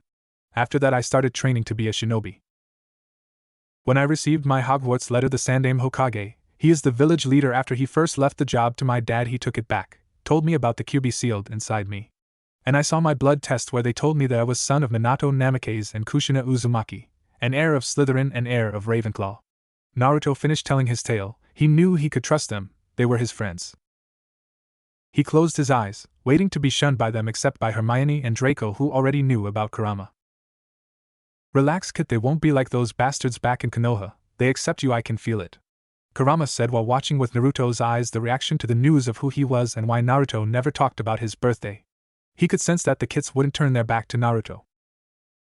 Well, alright, so you have a weapon of mass destruction sealed inside you by your father. We're shunned by your village except a few people from what Draco and Hermione told us about the time they went to your village, and don't like to talk about your birthday. Theo summarized his explanation. Naruto nodded and waited. Daphne and Tracy got up from the table and walked towards him. Naruto closed his eyes and waited for the slap. He never expected the kiss on his cheek and hear someone sobbing on his shoulder. He opened his eyes and saw Daphne crying and hugging him, saying that she didn't care about that, and even if he was a mercenary or Parseltongue, she cared about him. He hugged her back and smiled fondly. Daphne, can I hug him now? Tracy said with a small smile in her face. When Daphne got up from the embrace he had, Naruto and Tracy launched herself towards him in the same manner Daphne did, and repeated the actions Daphne did, making everybody laugh. Blaze just shrugged his shoulders and told him that he didn't care, and that his mother was thought to kill her previous 6 husbands, and that they always left her all of their money and possessions. Well, my father was a Death Eater, he supported the Dark Lord, he was in the inner circle and managed to escape jail, bribing the minister, and claiming being imperious, Theo said to Naruto. So you see, we all are fucked in some ways. But don't worry, if he comes back as my father claims, I will side with you and Naruto. He finished telling both Harry and Naruto. Fortunately, my father wasn't a Death Eater, but he does believe in blood supremacy, Draco said. That was why I asked if you were purebloods, muggleborns or half-bloods, and why my mum said what she said back at Madame Malkin's, and why I asked you to tell my father that you were purebloods if you ever met him. Draco told Hermione about the way some purebloods would look down upon muggleborns. So what did the letter that came with the catalog for our brooms said, Draco? Harry asked when they finished telling their lives to the others. Oh, I almost forgot about it, Draco said while laughing sheepishly. Come on, Drake, tell us. Blaze started to push Draco a bit. Fine, I will tell you. My father heard from the Board of Governors that both you and Harry were allowed to try out for the Quidditch team. That he was proud of Naruto, because he remembered your mum, and that to be careful if we ever annoyed you, because if you were like you mum, that you would either prank the living hell out of me or beat me up. I think that happened to him once. He also told me that he approved of the marriage contract between me and Ino, and that he went to talk to Mr. Inoichi, and that mother told him about Hermione being a muggleborn. He said that he went to talk to them, with my mum, to see how they were and to prove to father that the muggles were advancing. From what I understand, they spent a full day with your parents talking and explaining both worlds. I think he likes them, Draco said while he was going through the letter, making all those around the table to widen their eyes. They knew that Lucius Malfoy was blood purist, and thought that the muggles were a waste of space, same with the muggleborns. And that he approved of our friendship with Harry, said something about not being seen as dark anymore. And that you 3 were invited to spend Christmas halls with us this year. And not to worry about your family, that he already got their permission to take you in this halls, and if you had any questions about traditions to send him a letter. Draco finished, making both Harry and Naruto to drop their jaws at the news. Well, that proves that everybody can change, and if a man can change his views, then that means that the woman behind him is twice as great, Theo said with a smile, making everybody laugh. The week before Naruto's birthday was the same as the last month, boring in certain classes and exciting in others. He also started to prank people. He started slow, pranking the Hufflepuffs, changing their shampoos so their hair either fell off or changed colors randomly.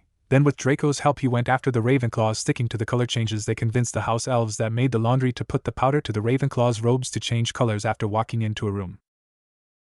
The one house they were unable to prank was the Gryffindor house. They couldn't prank Harry because he would know who did it. So Naruto went after the stupid trio and started to send jinx and hexes to them along with Draco and Theo. They stopped their assault on the Griffins when the Weasley twins started to prank them back. They knew they had to plan something to get back at the twins, but they couldn't think of anything to do. Fortunately, they had cleaned their fingerprints so they could not be traced back to them. Well, mates, it's time to decide if we raise the white flag against the twins, or we come up with something, Draco said from his side of the table with notes on different pranks he had thought of over the years. I will not give up, Naruto yelled and slammed his hands on the table. My title as the king of pranks is on the line. I will not let the twins take it, he said, and got the attention of the rest of the common room. So it was you that pranked the Puffs? Said Daphne, who looked up to the blonde. No? Naruto tried to divert the attention towards something else. Sure you didn't tell me now, Daphne said with the tone every man was taught to fear. I changed their shampoos with some things I had in my prank kit Enko Nachan sent me last month. Naruto broke down, making Draco and Theo to shake their heads at how easy he gave himself up. And what did you two help him with? She turned her attention to Draco and Theo, who were trying to sneak back to their dorms before Daphne could question them. We were with the Ravenclaw's robe changes. Theo and Naruto put some stuff on the doors that reacted to the powder that the elves used to wash their robes, so they would change every time they walked through a door. Draco also broke down to the might of Daphne's eyes glare. And we started to jinx and hex the stupid trio, and Theo was broken. So the twins decided to attack the Slytherin because of you three showing them up just a month into the school year? Asked Miles to Naruto, who just nodded. Well, you guys have given us a few good laughs, Marcus said in between laughs, making the rest of the Slytherin to laugh a bit. Just don't get caught and lose points. The whole room shouted, making the three to shrink on themselves. Finally, October 10th came around. Fortunately, they didn't have class that Saturday. Naruto woke up to see both Randy and Karaz sprawled on his bed sleeping. He was glad to have them as his familiar. He got off his bed and walked to the bathroom. Today his friends agreed to not do exercise so Naruto could enjoy the day. After taking a shower, he saw that Draco wasn't on his bed sleeping, so he simply shrugged and walked to the common room. He saw some 5th and 7th years studying for their OWLS and NEWTS. He bade them good morning and left for the Great Hall to grab some breakfast. When he got there, he couldn't find any of his friends in either of the houses. He simply let it be, so he sat down and started to pile some eggs and bacon. He ate in silence when the post owls arrived. He saw 6 owls flying with a parcel in between them towards him, and 3 more owls behind them. When they all landed in front of him, he cut the strings that tied the owls to the parcels and offered them a bit of bacon and juice for their long trips. He did the same for the 2 owls that had boxes tied to them and saw the last one had a scroll. Thanks, here, eat a bit before you have to return, he said, and saw how they gobbled up some of the bacon and drank from his orange juice. He laughed a bit until another owl landed in front of him. He recognized it as Harry's owl. Hey Hedwig, is that for me? He asked, and when he saw the owl nod, he took it and petted Hedwig, who preened under his care a bit, nipped his finger affectionately, and flew to the Oli. He took the biggest parcel and felt it around. He recognized it as the broom he ordered. He took the tag and he saw he was correct. It was sent from the company itself. Nimbus 2000 number 00002. Thanks for buying the second broom of this broom type.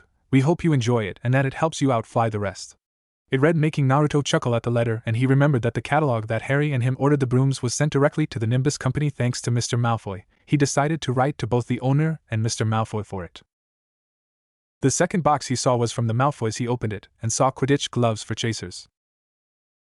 This are Hungarian horntail dragon hide chasers gloves. Draco told us that you would be chaser this year, so we thought that I would be a great present besides the broom that Lucius bought you. Love.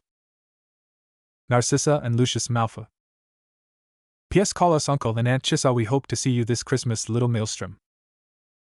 Naruto chuckled a bit of the letter and saw that he was crying a bit at the way Narcissa addressed him, and reread it when he saw that the broom was a gift from Mr. Malfoy. He smiled. The third box he opened was from Professor Snape.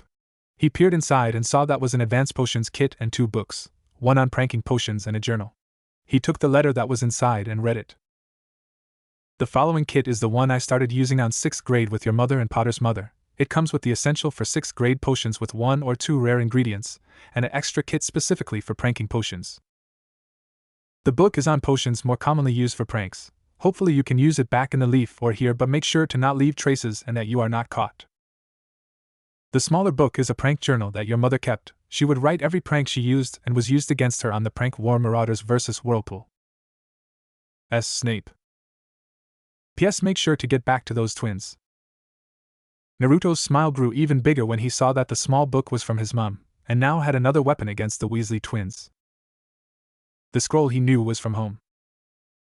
Hiya Naru-chan. I hope that you have a great day today and that you are having a blast at school. Ino, Shikamaru, Choji and their parents send their regards and presents. Kakabaka also sends his present but won't tell me what he sent you, hopefully not some Ika. Iruka-kun and Sandame Gigi also sent their regards and their presents, hope you like them. My present is double the one you get today and the one when you go to Malfa Manor for break. So I hope you like them. Love, Anko Ne-chan and the rest. Naruto saw that at the end of the scroll there was a chibi Anko giving a peace sign with a dango stick hanging from her mouth. He laughed when he saw it, and couldn't help but miss his friends back in Konoha.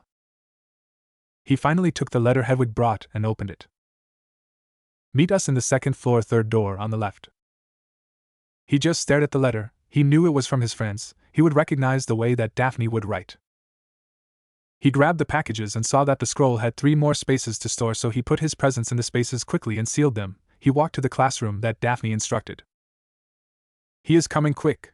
Hide. Tracy whispered harshly when she spotted Naruto coming to the door.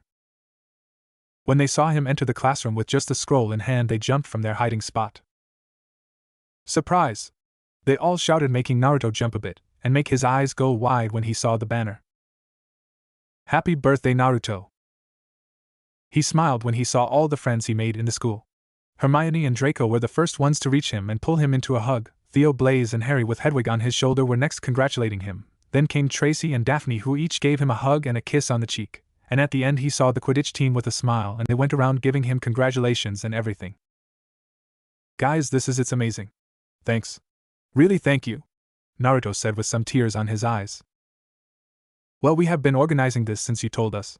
Blaze told him. Hermione, Tracy, and Daphne put everything together, making the girls blush a bit but smile nonetheless. First the presents, then we can get to the cake, Marcus said with a smile and motioning forward to Derek and Bull, who came lumbering with a case in between them. This is from the Slytherin Quidditch team. Marcus waved his wand towards the case, which opened, and they saw a brand new set of Quidditch and its own copy of Quidditch Through the Ages. We know that you don't own your own set, so we all pitched in some and bought it for you, Marcus finished with a grin. Thanks guys, it is amazing, Naruto said and shook all of the team's hands. You are one of us, know both in the house and in the pitch we have your back, mate, Terrence said with a huge smile, making the rest of the team smile. Okay Daphne, Tracy, your turn, Marcus said and stepped back. We also pitched in, well, more like our moms went and got it for us, Tracy said and walked forward with a big box. Same with Daphne. The box that Daphne has is full of wizard's clothing, robes and the like, and also comes with a replica of the ENQT robe. While this one is full of muggle clothes, so you can use them to blend in. I bet you will go in between. My mum and dad do that all the time, Tracy said while hugging Naruto. When she let go, he was glomped by Daphne, who had a megawatt smile on her face. Theo, Blaze, Harry, your turn, Tracy said when Daphne and her walked back to the table. Well, I knew you would need a book on tradition, so I got you a copy that explains in great detail each tradition since Merlin's time, Theo said and handed him a book that Naruto smiled graciously. He created a clone surprising the Quidditch team and the girls. My mum sent me a book on the ancient families for you so you could see what your ancestors were like. She also sends her regards and says that you all are welcome to our house whenever you need it, Blaze said, making Naruto smile and man hug him, thanking him. I didn't know what to get you, so I got you some sweets that I know you loved eating back in the train, Harry said and gave Naruto a basket filled with his favorite magical sweets. Naruto thanked him and his smile got bigger when he spotted the Bertie Bots of all flavors. Hermione, Draco, your turn guys, Harry said with a smile.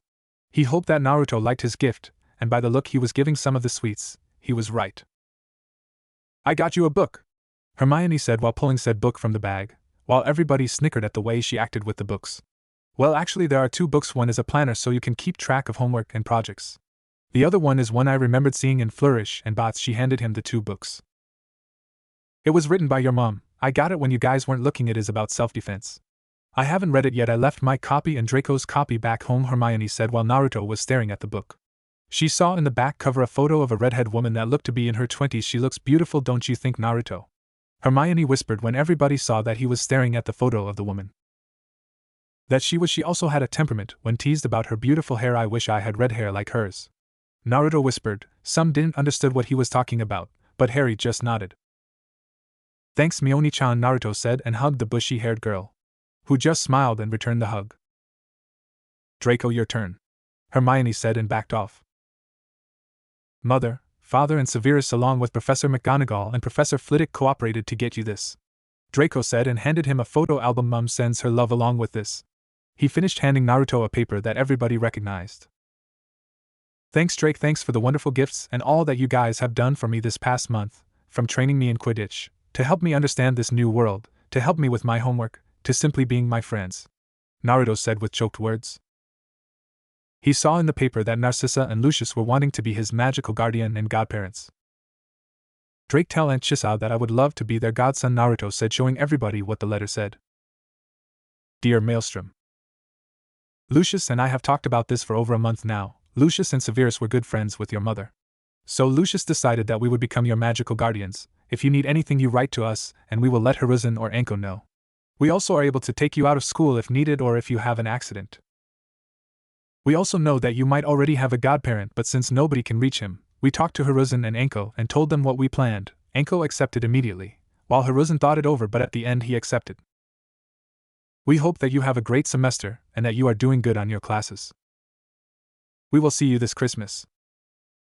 Love, and Chisa. They all cheered. The Quidditch team knew a bit of Naruto's past from what he had told them from time to time. While the rest already knew his story, everybody was glad that he was having a great day. So what did the rest send you? Blaze asked, making everybody laugh. Naruto opened the scroll and unsealed all his gifts. From the potions kit that made Draco and Theo smirk and Daphne to frown towards them, to the Hungarian horntail dragon hide chaser gloves that Marcus and Adrian admired, to the shogi and go board that Shikamaru sent along with instructions on how to play, to the new books that Kakashi sent him so he could learn new styles to play on his guitar, to the care package that Choji sent with several bowls of ramen and dango that Naruto started to drool, thanking Choji, to a pair of earring studs from Ino and a letter. Dear Anai-san, I miss you a lot. I know that you have been following my orders of getting Draco-kun in shape. Thanks for that.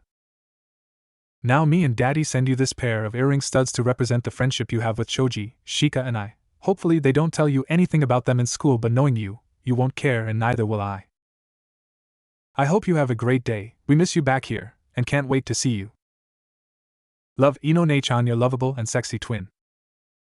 Naruto was speechless. He knew that those studs were special for the Akimichi, Nara, and Yamanaka. If you had been gifted, you were recognized as part of their family. Daphne took the case that the studs were in. Marcus, is there any rule that says that male students can't wear earrings? She asked, and smiled when Marcus shook his head no after thinking a bit. But I would ask Professor Snape too, just in case, and to see if he can charm them along with Professor Flitwick, he said after thinking it a bit more. Daphne just nodded and returned the studs to Naruto, who smiled to Marcus, thanking him. He went back to the scroll and pumped chakra in the seal that said Irika. When the smoke cleared, he saw homework and a letter. Dear Naruto-kun, you might have escaped my perfectly aimed erasers when you slept during lectures and might be good at escaping the ANBU, congrats. However, you won't be able to escape this year review test. I need you to read the books I sent you. And that you answer the tests before you see Anko. She will make sure that I receive them. I know you will think it is pointless, but this is to see if you will be able to graduate with your friends. I also sent you a scroll with some control exercises. I know you are thinking that this is homework. The only homework I sent you is the review exam. The scroll is for you to practice more. With your huge chakra reserves, you will need it to perform lower tier jutsu. Irika. Naruto groaned when he finished the letter, and he groaned again when he heard that Daphne, Tracy, and Hermione would help him study. Great, more work. He tugged at his hair, making his friends laugh. He went back to the scroll and saw that his Gigi had sent him something. He pumped chakra again and saw 3 scrolls pop out. He opened them and saw that it was 3 jutsus. He saw that one was the Shunshin no Jutsu. The other one was the famous technique that his father created, the Rasengan. And the final scroll was several books on Fuin Jutsu. The letter told him that he needed to learn from them so he could be able to recreate his father's most famous technique, the Hirishin no Jutsu. He also said that he would make both his parents proud, even if he was able to only master one technique. Naruto was determined to be able to use both in tandem like his father, and then improve them. The last one was from Anko. Naruchan. This time Kakabaka won't be able to beat me to give you a guitar, I made sure of that. Anyways, after Lucius-san and Narcissa-san came to talk to Hokage-sama, I went with them to the bank where both your parents' wills and inheritance were stashed. After getting to talk to your account manager, and him telling me you were filthy rich from both what your dad made from all his missions, your mom did from her missions, and your families made for over the years, I decided that if things don't change in 2 years for both of us here in Konoha, that we will cut all ties with them. No, we will not be Nukeneans, we will just quit and move to London. So in that case, I asked the goblins, nice creatures them lot, I like their bloodthirsty attitude, to get us a nice big flat, with a potions lab so I can keep making poisons and all the good stuff. It is near the bar that is the entrance from London to the alley, as Lucius-san said. They hooked it up with everything, both magical and mundane as they put it. Don't ask me how they did that. I will also be there to pick you from the train, and then we will go with the Malfoy clan to their manor to spend the vacation with them. I miss you, Ototo. Hope you are having a great time at school. Love, Enko Nei-chan. Naruto unsealed what Hermione's dad said was an electric guitar. He loved the design and saw the different seals and saw other stuff that he didn't recognize. That is a wicked thing, mate. Do you know how to play it? Blaze said, recognizing the guitar. Same with Hermione. I can play an acoustic guitar, but I plan on learning to play this one too, Naruto said with a huge smile, making everybody in the room smile. It is great to be here. I am happy here. I might try to convince Enko to move earlier and not go back this summer to Konoha. Chapter 3, Halloween and Trolls. I don't anything. Keep it up, people, Flint shouted to the Slytherin team that was running some endurance drills. Good, everybody down, we are done for the day, he said when the Gryffindor team came onto the pitch. Naruto nodded to the twins who were grinning and had their hair dyed pink, along with the 3 chasers. We admit, one of the twins began saying. That what you did? The other followed. Was clever, but repeated the first one. Naruto thought that was Fred. This prank demands retaliation, finished the other, who Naruto thought was George. So be wary from the wrath of the magnificent. Dashing. Handsome. Clever. Twins Gred and Forge, they finished together. You also forgot to say annoying and stupid, one of the chasers said with a smirk at hurt looks the twins sent her. They also forgot to ask how in the 7 circles of hell he was able to sneak the dye on our shampoos since we have been warding against him, the other chaser asked while eyeing Naruto, who was smiling innocently next to Harry, who was shaking his head. Yeah, I want to know how you did it, the last chaser said with a glare towards Naruto. Well, Naruto began and motioned everybody to get closer. Both teams leaned into the blonde, who was smirking that his trade secret, see ya, and with a hand sign he disappeared with a poof. You will never get it out from me, bwahahaha. They turned and saw another Naruto near the entrance of the locker room. By the way, you might want to take some extra soap to the showers tonight, and with that he fled towards the Slytherin common room before anybody could say anything. What did he means by extra soap to the showers? Wood asked while staring where the mischievous blonde fled. Would you might want to take a look at us, and yourself, he heard Angelina, his best chaser, say while trying to hold a laugh. Wood turned around and saw everybody had literally swapped house colors. He looked down and saw he was also a victim of said change. That damn brat! Katie Bell, his youngest and newest chaser, shouted. This is the second time he gets me with something. She continued to shout. What was the first time? Alicia Spinette, his last chaser, asked while trying to hold a laugh and failing same with the twins, Harry, and the Slytherin team. He slipped something into your breakfast goblet, didn't he? Asked Terence while in between laughs. At the nod he bursted into a newer set of laughs and pointed. He did the same with me, making our voices swap for the day. He finished making some laugh and Katie fume. Ah, relax, Belle, he has gotten all of us at least once, Miles said when he controlled his laughs. He has? Harry asked to the older keeper. He was about to ask when both Flint and Wood told their respective teams to go on to the showers, the other to start a warm-up. The twins were talking about how they planned on getting back at the Slytherin blonde, while Alicia and Angelina kept on laughing and poking fun at a still fuming Katie. Finally, I get the damn spell, was heard around the Slytherin common room. Several older students chuckled at the shouts, remembering their experience with first-year transfiguration. See, I told you. Well, Kurama told me to tell you to relax to let your magic flow better, Naruto said after he showed Tracy the wand movements. He went back to strumming his new guitar. He was going over a book that explained how to play rock and roll. Naruto? What is your wand made of? Tracy asked when she saw Naruto was about to put away his wand. Oh, it is made of elderwood, basilisk skin, and it's 11 inches. The crafter said that normally basilisk skin cores are more suited for dark magic, but said that with my determination I could break that misconception. Besides, it is more suited for offensive magic. Naruto explained to his friends and showed them the crafted wand. The pommel was crafted as the head of a viper lunging to strike its prey. The wood gave it an ancient coloring. Tracy, Blaze, and Daphne stared at the beautiful wand and processed the information that Naruto's wand was a rather strange combination, but yet it was a powerful one.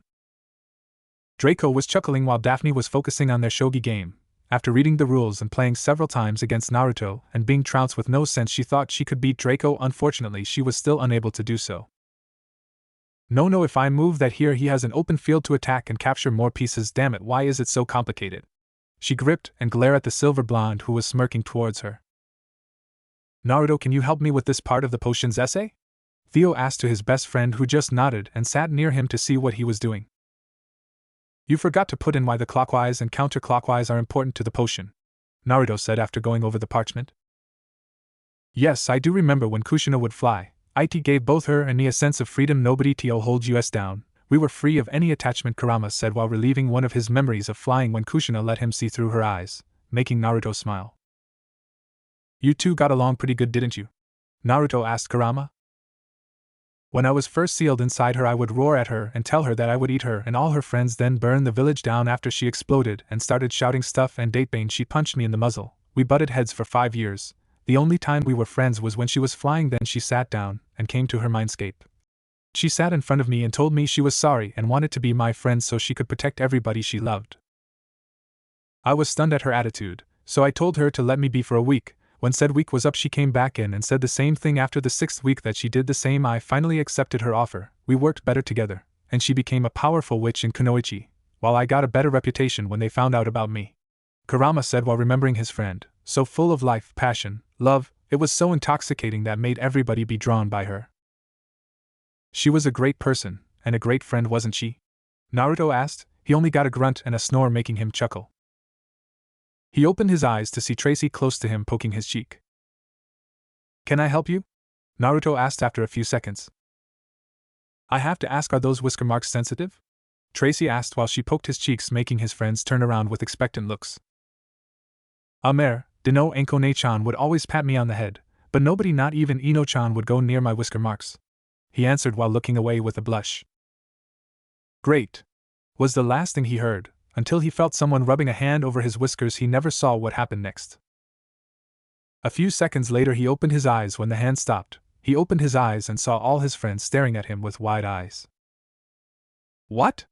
Do I have something in my face? He asked with confusion. Draco, Theo and Blaze were snorting while trying not to laugh. They were failing miserably. Tracy and Daphne, on the other hand, were staring with a twinkle on their eyes, which meant one thing: they were going to torture him. You just purred when Tracy ran her fingers over your whiskers, Draco said, and broke into laughing like a maniac. Theo and Blaze were not too far. What? Naruto asked and saw both Daphne and Tracy advance towards him. Girls, stay back, I'm warning you. Naruto was shouting frantically, trying to move away, but saw that Theo had sandwiched him against the arm of the couch. Back off, Databeo, he shouted, and managed to put his guitar on Theo's hand before he was plowed off the couch by 2 of his friends. Daphne and Tracy started to run their fingers over his whiskers. Naruto couldn't help it, and leaned into their touch and purred. After a few minutes of doing that, they got of him. He stirred from his limbo and sat up. Well, that was unexpected, Naruto said while taking his guitar from a laughing Theo. He smacked him upside the head for good measure. Well, was your little experiment fruitful, Trace? He asked with a small glare. He huffed and looked away when Tracy just smiled innocently and nodded. Good, you ain't getting to do that again, he said with a small glare and strummed his guitar. Daphne smirked and draped herself over Naruto's shoulder. Do I get to do it again, Naruto-kun?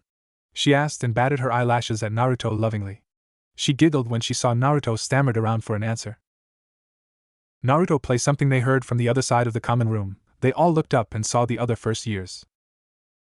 Pansy Parkinson, a pug-faced girl that always had her nose stuck up the air, except when she was ogling at Naruto's arms, which was almost all the time when Naruto was on the common room. Millicent Bulstrode, another girl that was tall for her age and looked quite menacing, always was wearing a frown on her face.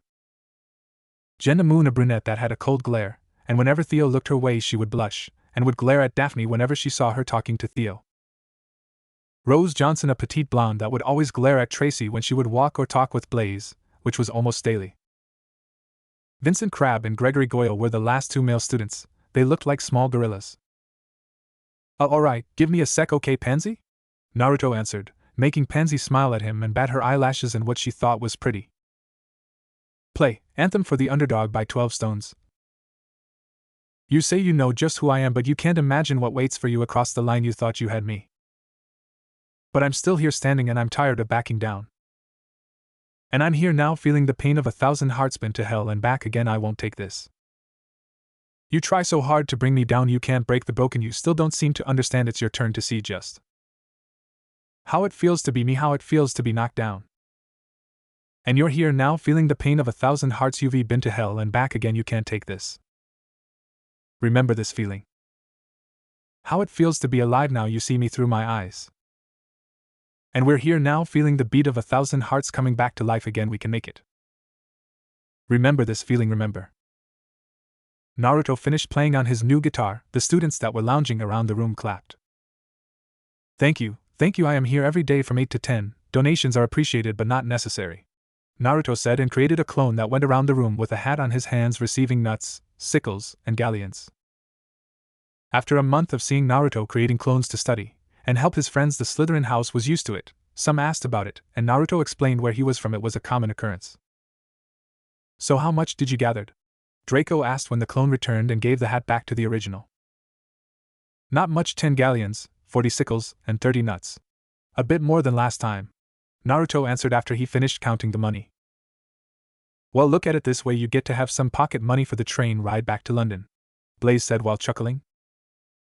Halloween came faster than they anticipated. Naruto gathered everybody in the library and just sat with Harry helping him with his homework. Everybody knew what that day meant, the day the Dark Lord was vanquished thanks by the sacrifice of Lily Potter. You know, I understand how you feel, Naruto just said when he caught Harry's eyes that seemed to be trying to hold back tears. Hey, where is Hermione? Theo asked suddenly.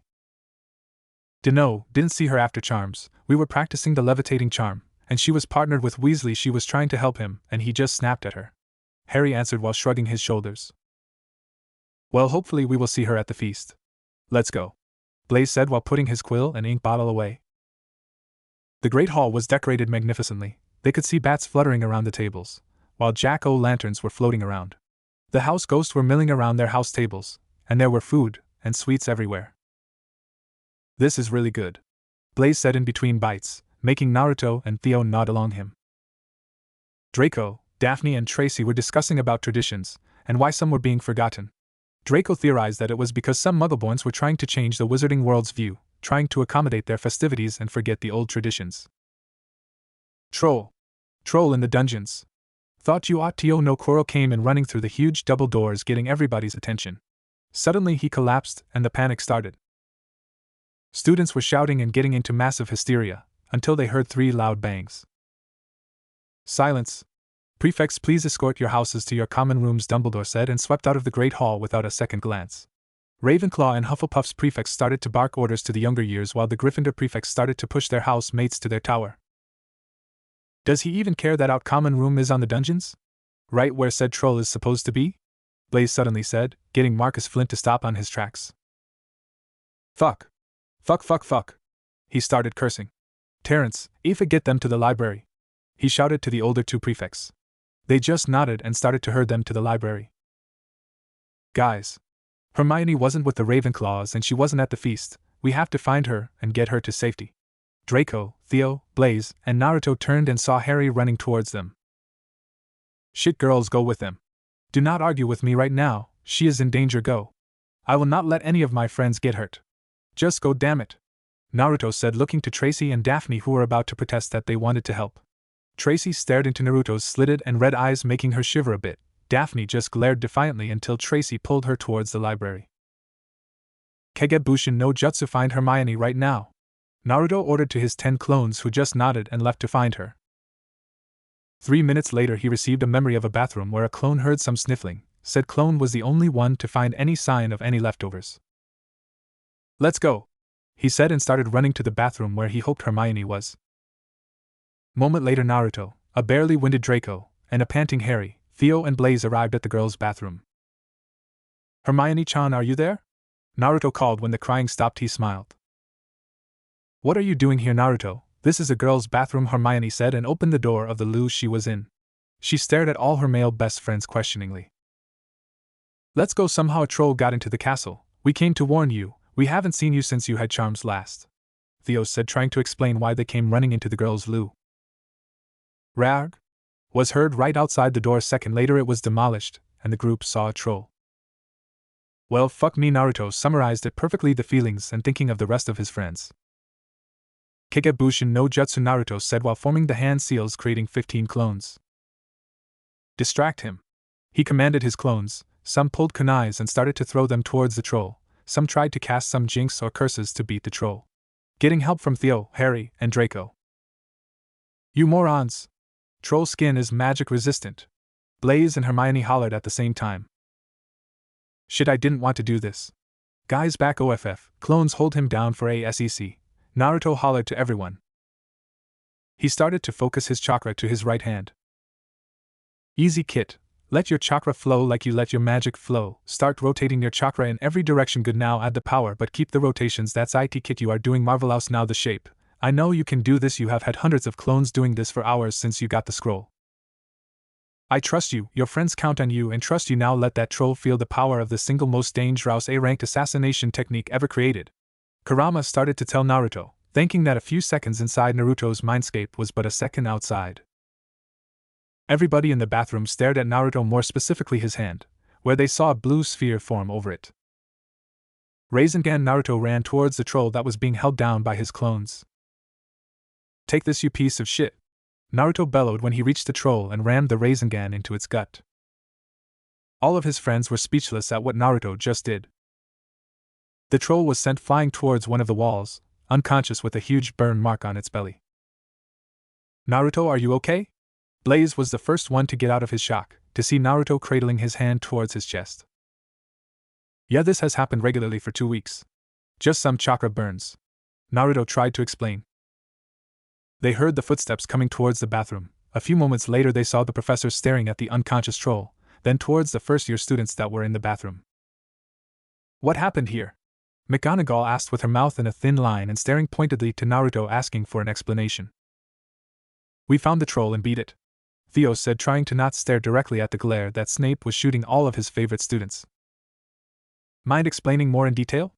Dumbledore asked with a twinkle in his eyes, projecting a grandfatherly aura. Well, Naruto was about to explain when he stifled a shout and fell to his knees. Easy there, kid, I can't heal your hand right now, you wasted more chakra than I predicted when you created that Rasengan to knock out that beast. Kurama rumbled inside his mind, making Naruto sigh and nod. It was all my fault, Professor. I had read about the trolls and thought I would be able to beat one all on my own. The boys just came in time to see me pinned down by it, and they interfered, Hermione suddenly said, getting wide eyes from her friends. Oh my, Mrs. Granger, that was reckless of you. 50 points from Ravenclaw for your poor thinking, Professor Flitwick, Hermione's head of house piped in with his squeaky voice, making Hermione look down and nod her head. Up to your common rooms, you will finish the feast there, Dumbledore just said with that twinkle in his eye, and swept out of the room, after seeing the burn mark on the troll's belly. Snape guided his snakes to the dungeons, while McGonagall guided Harry and Hermione to their common rooms. Mind explaining what really happened back there? Snape asked in his silky voice, making Theo and Blaze sweat a bit, while Draco didn't show any outside reaction, while inside he was freaking out. We found Hermione crying in the bathroom. After Blaze pointed out to Marcus about how we were heading towards the troll's location, Aoife and Terence guided the rest of the house and left to the library. I sent some clones to look for Hermione, so we could get her away and to the library where we would be with the rest of the house. She was explaining to us how Ron Weasley told her off and called her a know-it-all when she was only trying to help him at charms. When we were about to get out, the troll busted the door down. We tried several of the jinxes, hexes, and curses we have been practicing on the side. When Blaze and Hermione reminded us of how troll skin was magical resistant, I sent more clones to hold it down for a few seconds so I could pull a jutsu that Hokage sent me for my birthday. When I had it, I rushed to the troll and slammed it on his belly and sent him crashing to the wall, knocked out, and with burn marks on its belly. Unfortunately, my healing factor hasn't kicked in because of my low reserve of chakra right now. Hopefully by tomorrow morning it will be healed, Naruto finished explaining towards a gaping Snape. Well, that is quite the adventure. 25 points for thinking of the safety of your peers, and another 25 points for incapacitating a fully grown mountain troll, Snape said after a few seconds. Now I recommend you get a good night's sleep. Tomorrow you have a long day of classes. He finished and said the password for the portrait to let them in. When they finally were in, they walked towards Tracy and Daphne. When they saw them, they ran and hugged everybody but Naruto. When Tracy had let go of Draco, she walked towards Naruto. She stared at him for a second and slapped him hard on the cheek. She turned and walked away. Daphne did the same, but for the other cheek. You do not order me around, Uzumaki. I am my own person, not your subordinate to command me in that way. Daphne hissed and turned around. She left the whole common room gaping at what just had happened. Naruto, mate, are you okay? Theo asked when he saw that Naruto still had his face turned from the slap. I'm fine, Theodore, Naruto said numbly and walked towards his room. Are you okay, Naruto? He heard Randy hiss at him with concern. I am just confussed. He hissed back and got under his covers where Kara and Randy lied down and curled around respectively, and the three fell asleep. The next morning Naruto got up at his usual time. He was about to go wake up Draco, Theo and Blaze but thought differently and he left to do his morning exercise. When he finished he saw that Draco was still sleeping. He just went ahead and took a shower, put on his robes, and left for the Great Hall to get breakfast. When he got there he saw Daphne, Tracy, Theo and Blaze already eating. He just walked past them without a glance. He never saw the hurt looks from his friends.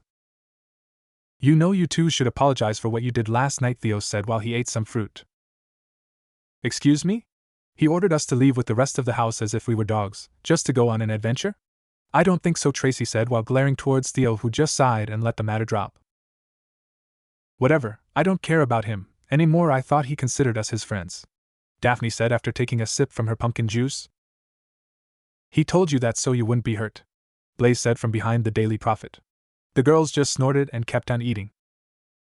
Morning guys, did Naruto woke you up so we could go work out? Draco said while he sat down. No, I think he let us sleep in after we fought that troll. I still wonder how he burned both the troll's belly and his hand, Theo answered. He didn't wake me up either, and when that happens Kara or Randy normally do it for him, Draco said while thinking. Have you seen him? He asked after he ended looking for the sun-kissed blonde. He walked by without telling us anything, Daphne answered bitterly. I don't see him. He isn't near the older Slytherin, nor is he with Hermione or Harry, Blaze said after looking all over the Great Hall. Whatever, just forget about him. If he wants to act all high and mighty, let him be. I don't care anymore. Let's go, we have double potions next, Tracy said, and they got up from the table, never seeing a brunette boy let a tear slip down his cheek. Look, there he is, Draco said when they walked into the potions class. They got near and saw that he was sitting by a solo station. Hey mate, what happened? Didn't see you at breakfast, nor did you wake us up for our morning exercise, Theo said when they got near Naruto.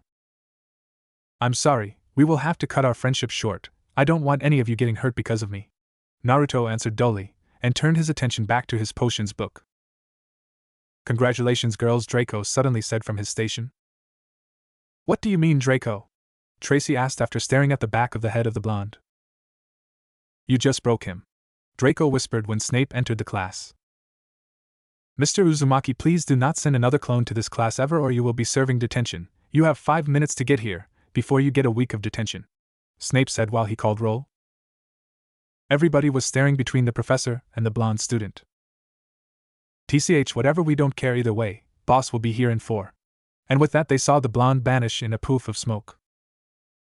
Exactly 4 minutes later they saw Naruto enter the potions lab, with his tie on his hand and his shirt unbuttoned. He sat at the solo station and started to brew the potion that Snape ordered. May I inquire why you felt the need to send a clone instead of yourself to this class? Snape asked while he checked over the half-finished potion. I thought it would be better. I just planned to practice chakra control all day before heading back in to get lunch, and then continue to do strength exercise before Quidditch practice, Naruto answered softly. I never thought you would be able to see through my clones. They are perfect copies. You forget, Mr. Uzumaki, that I was best friend of your mother, and she used the same clone to escape classes. So I became quite good at telling differences between the original and his clone, Snape said with a smirk at the glare Naruto sent his way. I ask that you refrain from sending a clone to potions class. If you want to send one to the other classes, I don't care, and if you don't want to talk to your friends face to face, well, that is your problem. But to my class you will be here always, Snape said silkily and glared back. He left when he received a nod from the blonde. Fill a phial of your finished potion, and I want a foot of the difference and importance between clockwise stirring and counterclockwise for next Monday. Dismissed, Snape said at the end of the class. Naruto made a beeline to the door, before Draco or Harry could stop him. What is wrong with Naruto today? Harry asked the Slytherin at the end of the day when they gathered at the library. What happened to Naruto? He has been avoiding me all day, and I can't find him. They heard and saw Hermione walked in and sat down with her friends. Well, Theo began trying to find the right words to tell them what had happened. When we got back to the common room after we rescued you from the troll, Tracy and Daphne rushed to hug us three. When they finished they walked towards Naruto and they slapped him one on each cheek, he said, getting surprised looks from the Gryffindor and the Ravenclaw. Then Daphne told him something about not being his inferior or something like that, and that he would never order her around like that. When I asked him if he was okay, he just droned to me, "I am fine, Theodore," and left. Then this morning he didn't wake any of us so we could go do our morning exercise, so we went with the girls to the Great Hall to get breakfast. We saw him walk by us and then he disappeared. We tried to get Trace and Daft to apologize and they glared at us. And then when we got to potions, he was sitting at the solo station. We tried to talk to him there, and he told us that we had to cut our friendship short because he didn't want any of us to get hurt because of his profession or something like that. And Snape said that the original Naruto had to always be present to his potions class, for minutes after another Naruto arrives, with his tie on his hand, sweating and his shirt unbuttoned. We tried to talk to him, but he avoided us. He must be a master at stealth. Theo finished telling Hermione and Harry. Oh no, what have they done? Hermione rounded on Tracy and Daphne that had just arrived from getting the books for Transfiguration. What have you done? You broke Naruto. You knew his psyche was fragile from his treatment back home. We were his friends. He would always play his guitar for you too. From what Anko told me, it took her at least a year of her coaxing and talking and caring of Naruto for him to simply accept her as an acquaintance, 3 years to see her as a friend, and 2 more years so he would finally open to her and call her big sister. He opened to us, to you, and you slapped him because he decided to put both your safety and mine before his? Hermione started to rant to the other 2 girls on the group. Congratulations, and yes, Theodore, Naruto is an expert at trap making, stealth, espionage, and if Anko was being truthful, assassination. Hermione huffed and picked her books. Good luck trying to find him. She threw over her shoulder and walked away from them and sat at another table where another Ravenclaw was studying. She is right, I'm out of here, see you guys later, Draco said and got from the table.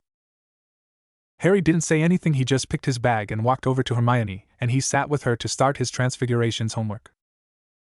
Well, I know that he has Quidditch practice tonight, so we might be able to talk to him before or after it, Blaise said with a hopeful look towards Theo, who just nodded, and both pulled their astronomy charts to finish. All right, we have prepared as good as we could for the first match against Gryffindor this Saturday. I want you all to stay focused, don't fall into taunting, Flint said to his teammates. We will fly with Naruto on my left and Adrian on the right. Since only Naruto might be able to beat the girls on speed, you and me, Adrian, will have to play strong but clean, okay? Derek, Bull, those bludgers must be carefully aimed to distract their seeker, and to clear paths in between their chasers. Terrence, keep your eyes on the snitch. Miles, try to not stray away from the right ring. Flint finished explaining what moves they would be using. Dismissed, Flint waved them away and kept on muttering plays he could us against Gryffindor. Naruto left the locker rooms and started to walk towards the castle. He would always take a shower in his room. He still had scars from scraps he got in when he lived on the street before Anko took him in. Naruto! Mate, wait up! Naruto heard from behind him. He turned around and saw Theo, Blaise, Daphne, and Tracy came running towards. Thanks for waiting, we wanted to talk to you about what happened at the common room, Theo said while panting a bit. It's okay, Theo. Blaise, you don't have to worry about what I said today or back at the common room that night, Naruto said with a small smile. He knew he had exaggerated with Theo, Blaise, and Draco. Girls, is there anything you want to tell to Naruto? Blaise said while turning to see Daphne and Tracy. We are sorry for the way we have been acting to you since Halloween. Tracy mumbled. She could meet his eyes. She was sure that he would hate her and Daphne, but she was worried, and she got more worried when she saw his hand was burned. It's alright, Trace. Kurama talked to me before practice. He could feel your emotions were raging about. More importantly, I should be the one apologizing about the way I talked to you. I let my rage cloud me. I simply slipped into what Nei-chan calls mission mode. Naruto tried to explain to Tracy, who was smiling a bit but had tears in her eyes. Naruto couldn't understand if they were of happiness or sorrow. I will not apologize for what I told you, I will always stand by that. But I am also sorry for how I reacted. I was out of line, Daphne started to stammer around. And I was so scared when I saw the cuts and bruises on you and then your hand was burned. And she kept on rambling. Daphne! Naruto shouted, getting Daphne to stop rambling about what she felt.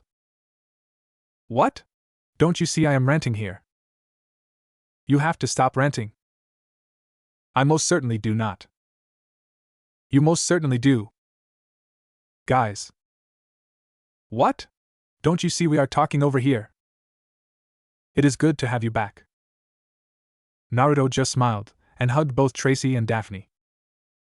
Well, I am glad that you guys fixed your differences, they heard behind them. Naruto turned and saw his first friend staring at him with a smile. Sorry for ignoring you guys, I just needed to think, Naruto said while Draco and Hermione just laughed and hugged him. It's alright, Ino said that if something happened, and we just had to let you relax, Draco said while smirking. Let's go, I found an abandoned classroom that we could transform to be like our common room. Harry shouted from the entrance hall. They just smiled and followed Harry to the second floor. This was the medium point, I think, Harry said while pushing open the door.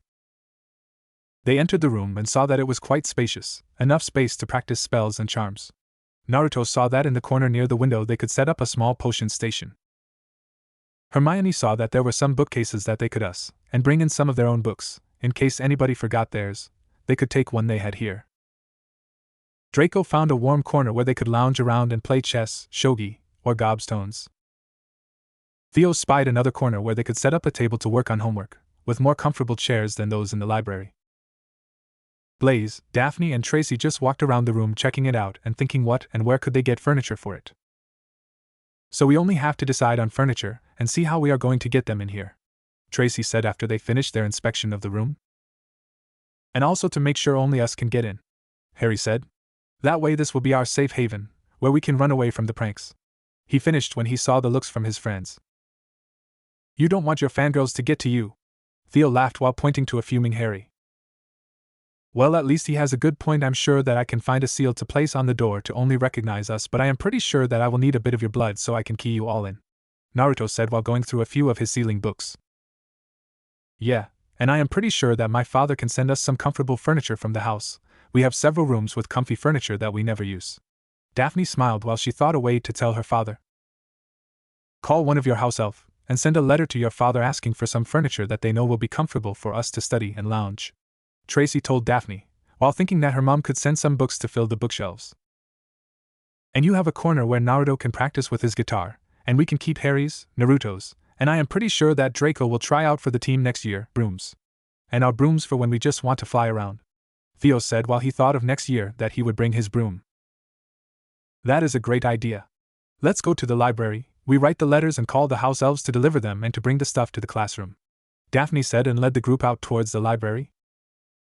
They didn't have to wait long for an answer from their parents. The next day, when their owls arrived with letters from their parents telling them that they had sent everything they had asked to the room they had claimed, they smiled and left the great hall to the classroom.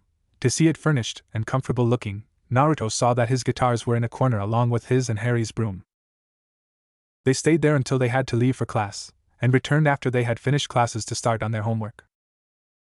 The rest of the week went fast for both Naruto and Harry. The pressure of their first Quidditch match of their career in school was getting to Harry.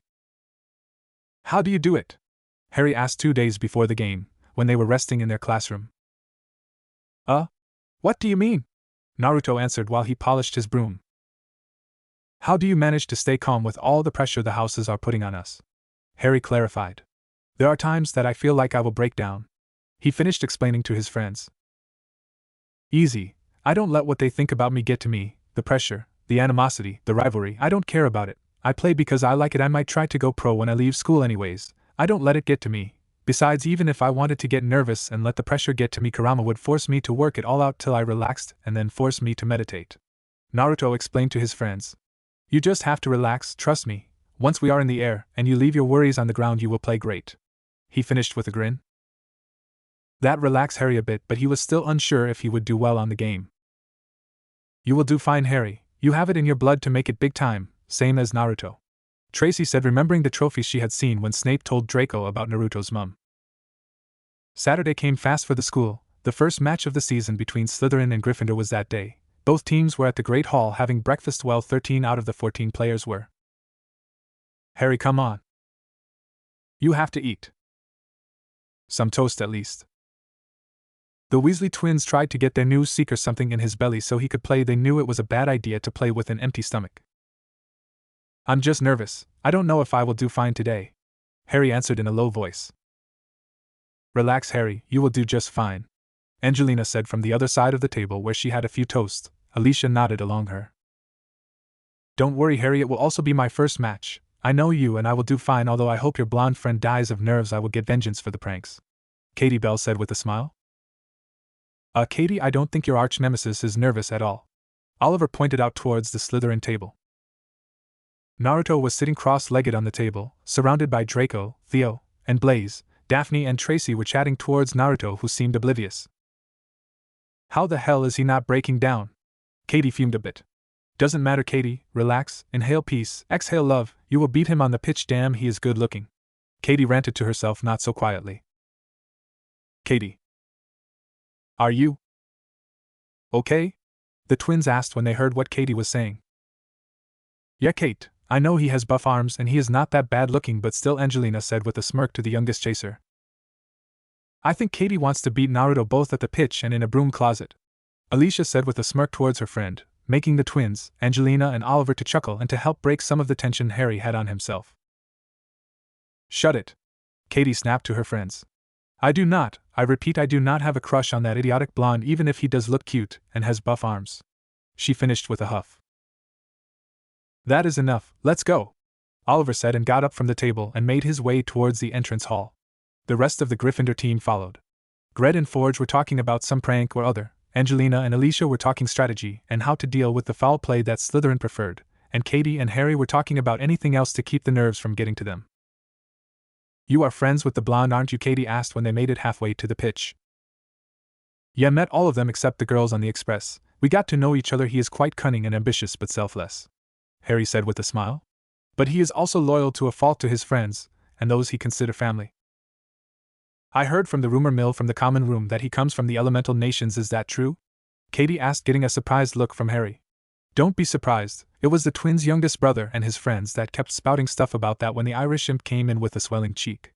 She answered to his surprised look with a chuckle.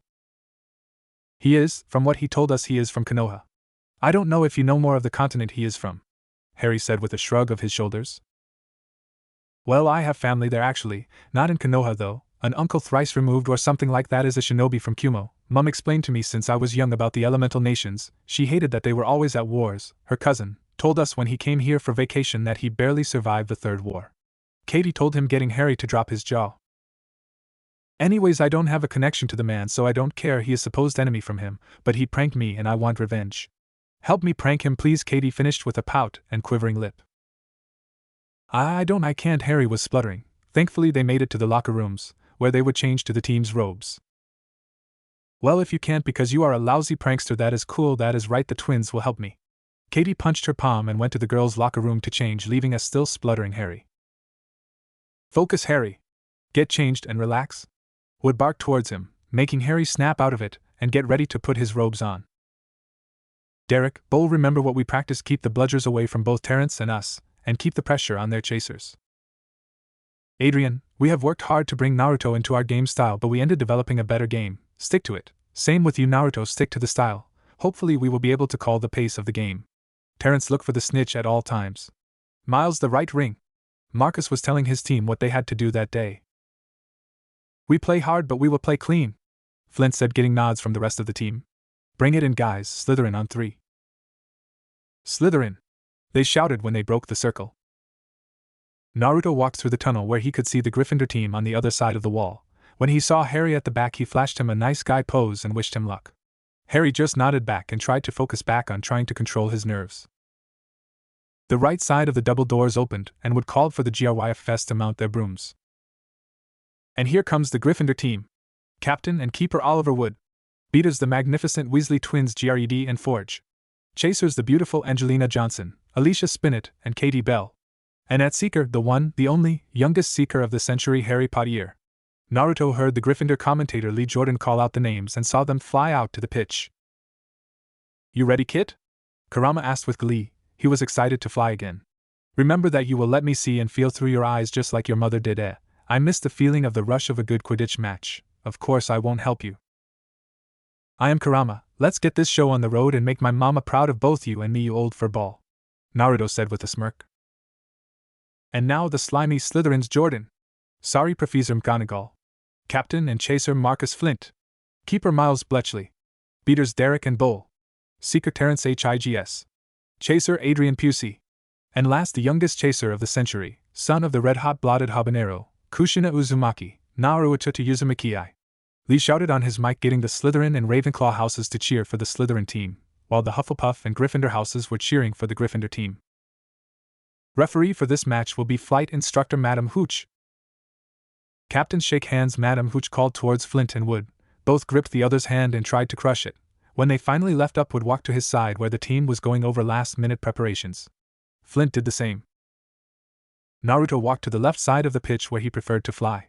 He kneeled and sent a quick prayer to Kami to protect him, and to his mum to watch him play. He got up and mounted his broom and kicked off when Hooch called it. Both Harry and Terence flew higher to get the vantage view.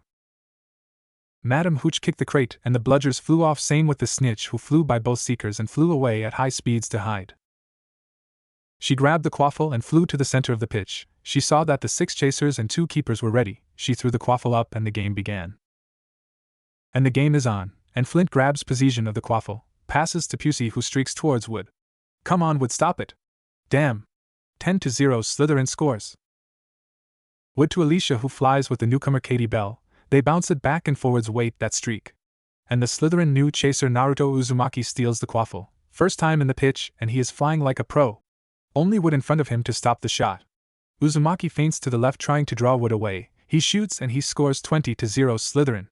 Lee was going nuts over the first few minutes of the game. Slytherin scored twice in their first 2 breaks, while Naruto scored on his first shot, after he drew Wood to his left and crossed it to the middle ring. A few minutes later the score was more even after Flint and Adrian had 3 great plays. Naruto crossed the pitch, drawing Katie from her place, making a mess in the center, letting Flint go through alone. He scored the 5th goal. They were 50-30.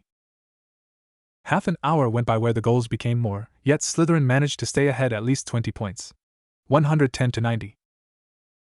And Uzumaki intercepts again the pass from Angelina to Katie. He is streaking down the field. Come on, Wood, don't fall for his tricks again, stay in the middle. Off that bludger sent with a ribbon from Gred, or was it Forge, stops the Slytherin offensive. The rookie tried to score his 4th goal of the day. He might have some broken ribs. Alicia picks up the quaffle and flies full speed towards the Slytherin goal. And yes, score, Gryffindor scores. 110-100. Naruto clutched his left side. Easy KIT, give me a SEC, Kurama said and sent his chakra to heal the ribs. You are doing great, stick to the plan. Naruto flew back to his position and Miles threw him the quaffle. He turned around and flew towards Katie. She aimed to dislodge the quaffle from under his arm. Oh my god! Did I really saw that? Uzumaki jumped, literally jumped from his broom to evade Katie Bell. He is still airborne. He pulls his arm back as he nuts he won't make it, and neither of his chasers are that far away. He did it, this kid is insane. He threw the quaffle to the farthest ring it is in. Score, Slytherin scores. 120-100. Lee was jumping from his seat along with the whole stadium that held their breaths when they say Naruto jumped to evade Katie, and threw a goal. Nobody could believe it. The quaffle flew to incredible speeds and went through the right ring. Wood barely managed to scratch the quaffle. Naruto called his broom to his hand and a second later he grabbed it and put it in between his legs and flew back to get in position. Naruto switched sides. Adrian shouted and they flew by each other to change. That was insane! Draco shouted when they saw Naruto jump from his broom. It's okay, he already mounted his broom again, Draco said when he turned and saw Daphne, Tracy and Hermione with their eyes covered. When I get my hands on him I will wring his neck. Hermione started to rant. Daphne was nodding along, Hermione planning on giving Naruto a big glare and a stern talk. I'll relax, that was just him showing us he is serious of going pro, Blaze said while patting Tracy in the back to calm her down. Oh shit! Theo shouted, getting his friend's attention. The fuck is going on with Harry's broom? It's bucking around. He pointed and everybody turned and saw Harry was wrestling with his broom for control. Shit, shit, shit. Draco and Blaze started to chant, while Tracy hugged even tighter to Blaze. There. Snape is murmuring and not getting his eyes of Harry. Hermione pointed to the professor's box. Daphne pulled her binoculars and saw the same. Shit, Quirrell is doing the same. And we know that Snape tolerates Harry, Daphne pointed out. We have to break their concentration. Theo shouted and ran towards the back of the stands, where he sprinted to the professor's box. A few moments later he arrived and saw a metal flask. He smirked and nicked it. He found Quirrell's and Snape's robe. He poured some fire whiskey and pointed his wand incendio and shot a small flame that ignited a fire on both robes. His job done, he sprinted back to his seat, pocketing his new fire whiskey flask where he knew Daphne wouldn't find it. Fire! Your robes are on fire! Someone shouted next to Quirrell, who broke his concentration and looked down to see his robes and Snape's on fire. Both jumped a bit and started to sweat at the flames. Snape hid a smirk when he saw from the corner of his eye that Harry managed to climb back on his broom and was chasing the snitch with Terence by his side. They saw the snitch!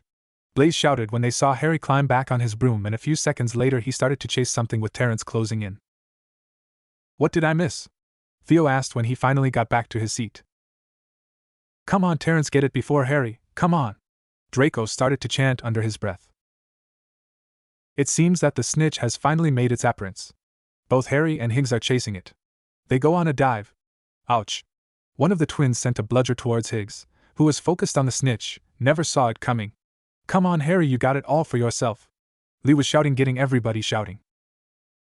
Harry saw the snitch pull up a few feet over the pitch. He did the same and decided to do the same his friend did. He jumped towards the snitch. The rookies must be insane. Insane, I tell you, both have jumped from their brooms on their debuts, Lee said while the crowd held their breath in. Harry dove from his broom and managed to close his hand around the golden snitch. He curled into a ball and rolled with his fall. Fortunately, he was just a few feet above and didn't get hurt by his fall. He got up and raised his hand with the snitch flapping its tiny wings feebly. Madam Hooch flew down and confirmed the catch. He caught it. Harry caught the snitch. The game is over. 250 to 120. Gryffindor wins. Gryffindor wins! Lee shouted, making the Gryffindor and Hufflepuff houses to get up and start cheering. The Slytherin and Ravenclaw houses just clapped politely and started to move to the exits to go back to the school for lunch. Both teams touched down. While the Gryffindors cheered and hugged Harry, the Slytherins moved to their locker rooms. Congrats, Harry, that was one hell of a catch, Naruto said with a smile and shook Harry's hand. Thanks, mate, that shot you did after jumping over Katie was insane, Harry said with a smile towards the blonde. Thanks, you three are three great chasers. I'm looking forward to play against you next year and hopefully you girls make it into the pros. What a pleasure to go head to head against you today, you are a shoo-in to the pros. Twins, vicious but great, pleasure to play against you guys. Naruto shook the whole team's hand and smiled to them. It was a pleasure. Hopefully when you get older some scouts will look for your signature. Wood said and left. The chasers just smiled and shook his hand. Katie smirked at him and told him that next time he wouldn't be able to beat her. You are insane. But also a great chaser, we hope. We didn't break something when we smacked the bludger to your side. The twins said on their own speech way. Naruto just smiled and told them that he was fine. They waved and moved to their locker room. After a hot shower and lunch, Naruto made his way to the common room. He gave the password and walked in. The whole house was talking about the game. Draco, Blaze, Theo, Tracy and Daphne walked towards him with a smile. He saw that Randy was perched on Theo's shoulder and Kara was being cuddled by a fourth-year girl. You were amazing! You and Harry! Draco shouted when he got to him with a smirk. Yes, you were amazing out there, but that move you pulled? Daphne started with a glare, making Naruto cower a bit. That was reckless, stupid, dangerous, idiotic. She started to rant for a moment while Theo, Blaze, and Tracy congratulated him. I am so glad that you are okay and that you managed to call your broom to you before you fell. Daphne finished and hugged him. You guys know that I love to do those kind of moves. Flint tried to talk me out of it, but me and Adrian practiced it. Normally he would throw the ball from his side to mine. I would jump from the broom and I would smack it with it, or would pluck it out of the air and cross the keeper. I just modified it a bit, Naruto said, and Draco understood the silent message. I used chakra to score that one, but nobody needs to know or will care. They will simply think that I work out like crazy. And he smirked and winked at Naruto, who smirked back. The rest of the evening they spent talking about professional Quidditch or homework, or the way Quirrell was jinxing Harry's broom. Naruto was congratulated by the older years, and he smiled and nodded. They told him that he would beat the Hufflepuffs next game, and that he was amazing. That night Naruto was congratulated by Kurama and wrote 2 letters, one for his friends back in Konoha, and one for his godparents, telling them what happened since the feast to the game. He went to sleep with a smile. Next day they planned on finishing the essays for Charms and Dada. What if Naruto, heir of Ravenclaw, Harry Potter, end here, and thanks for watching my video till the end.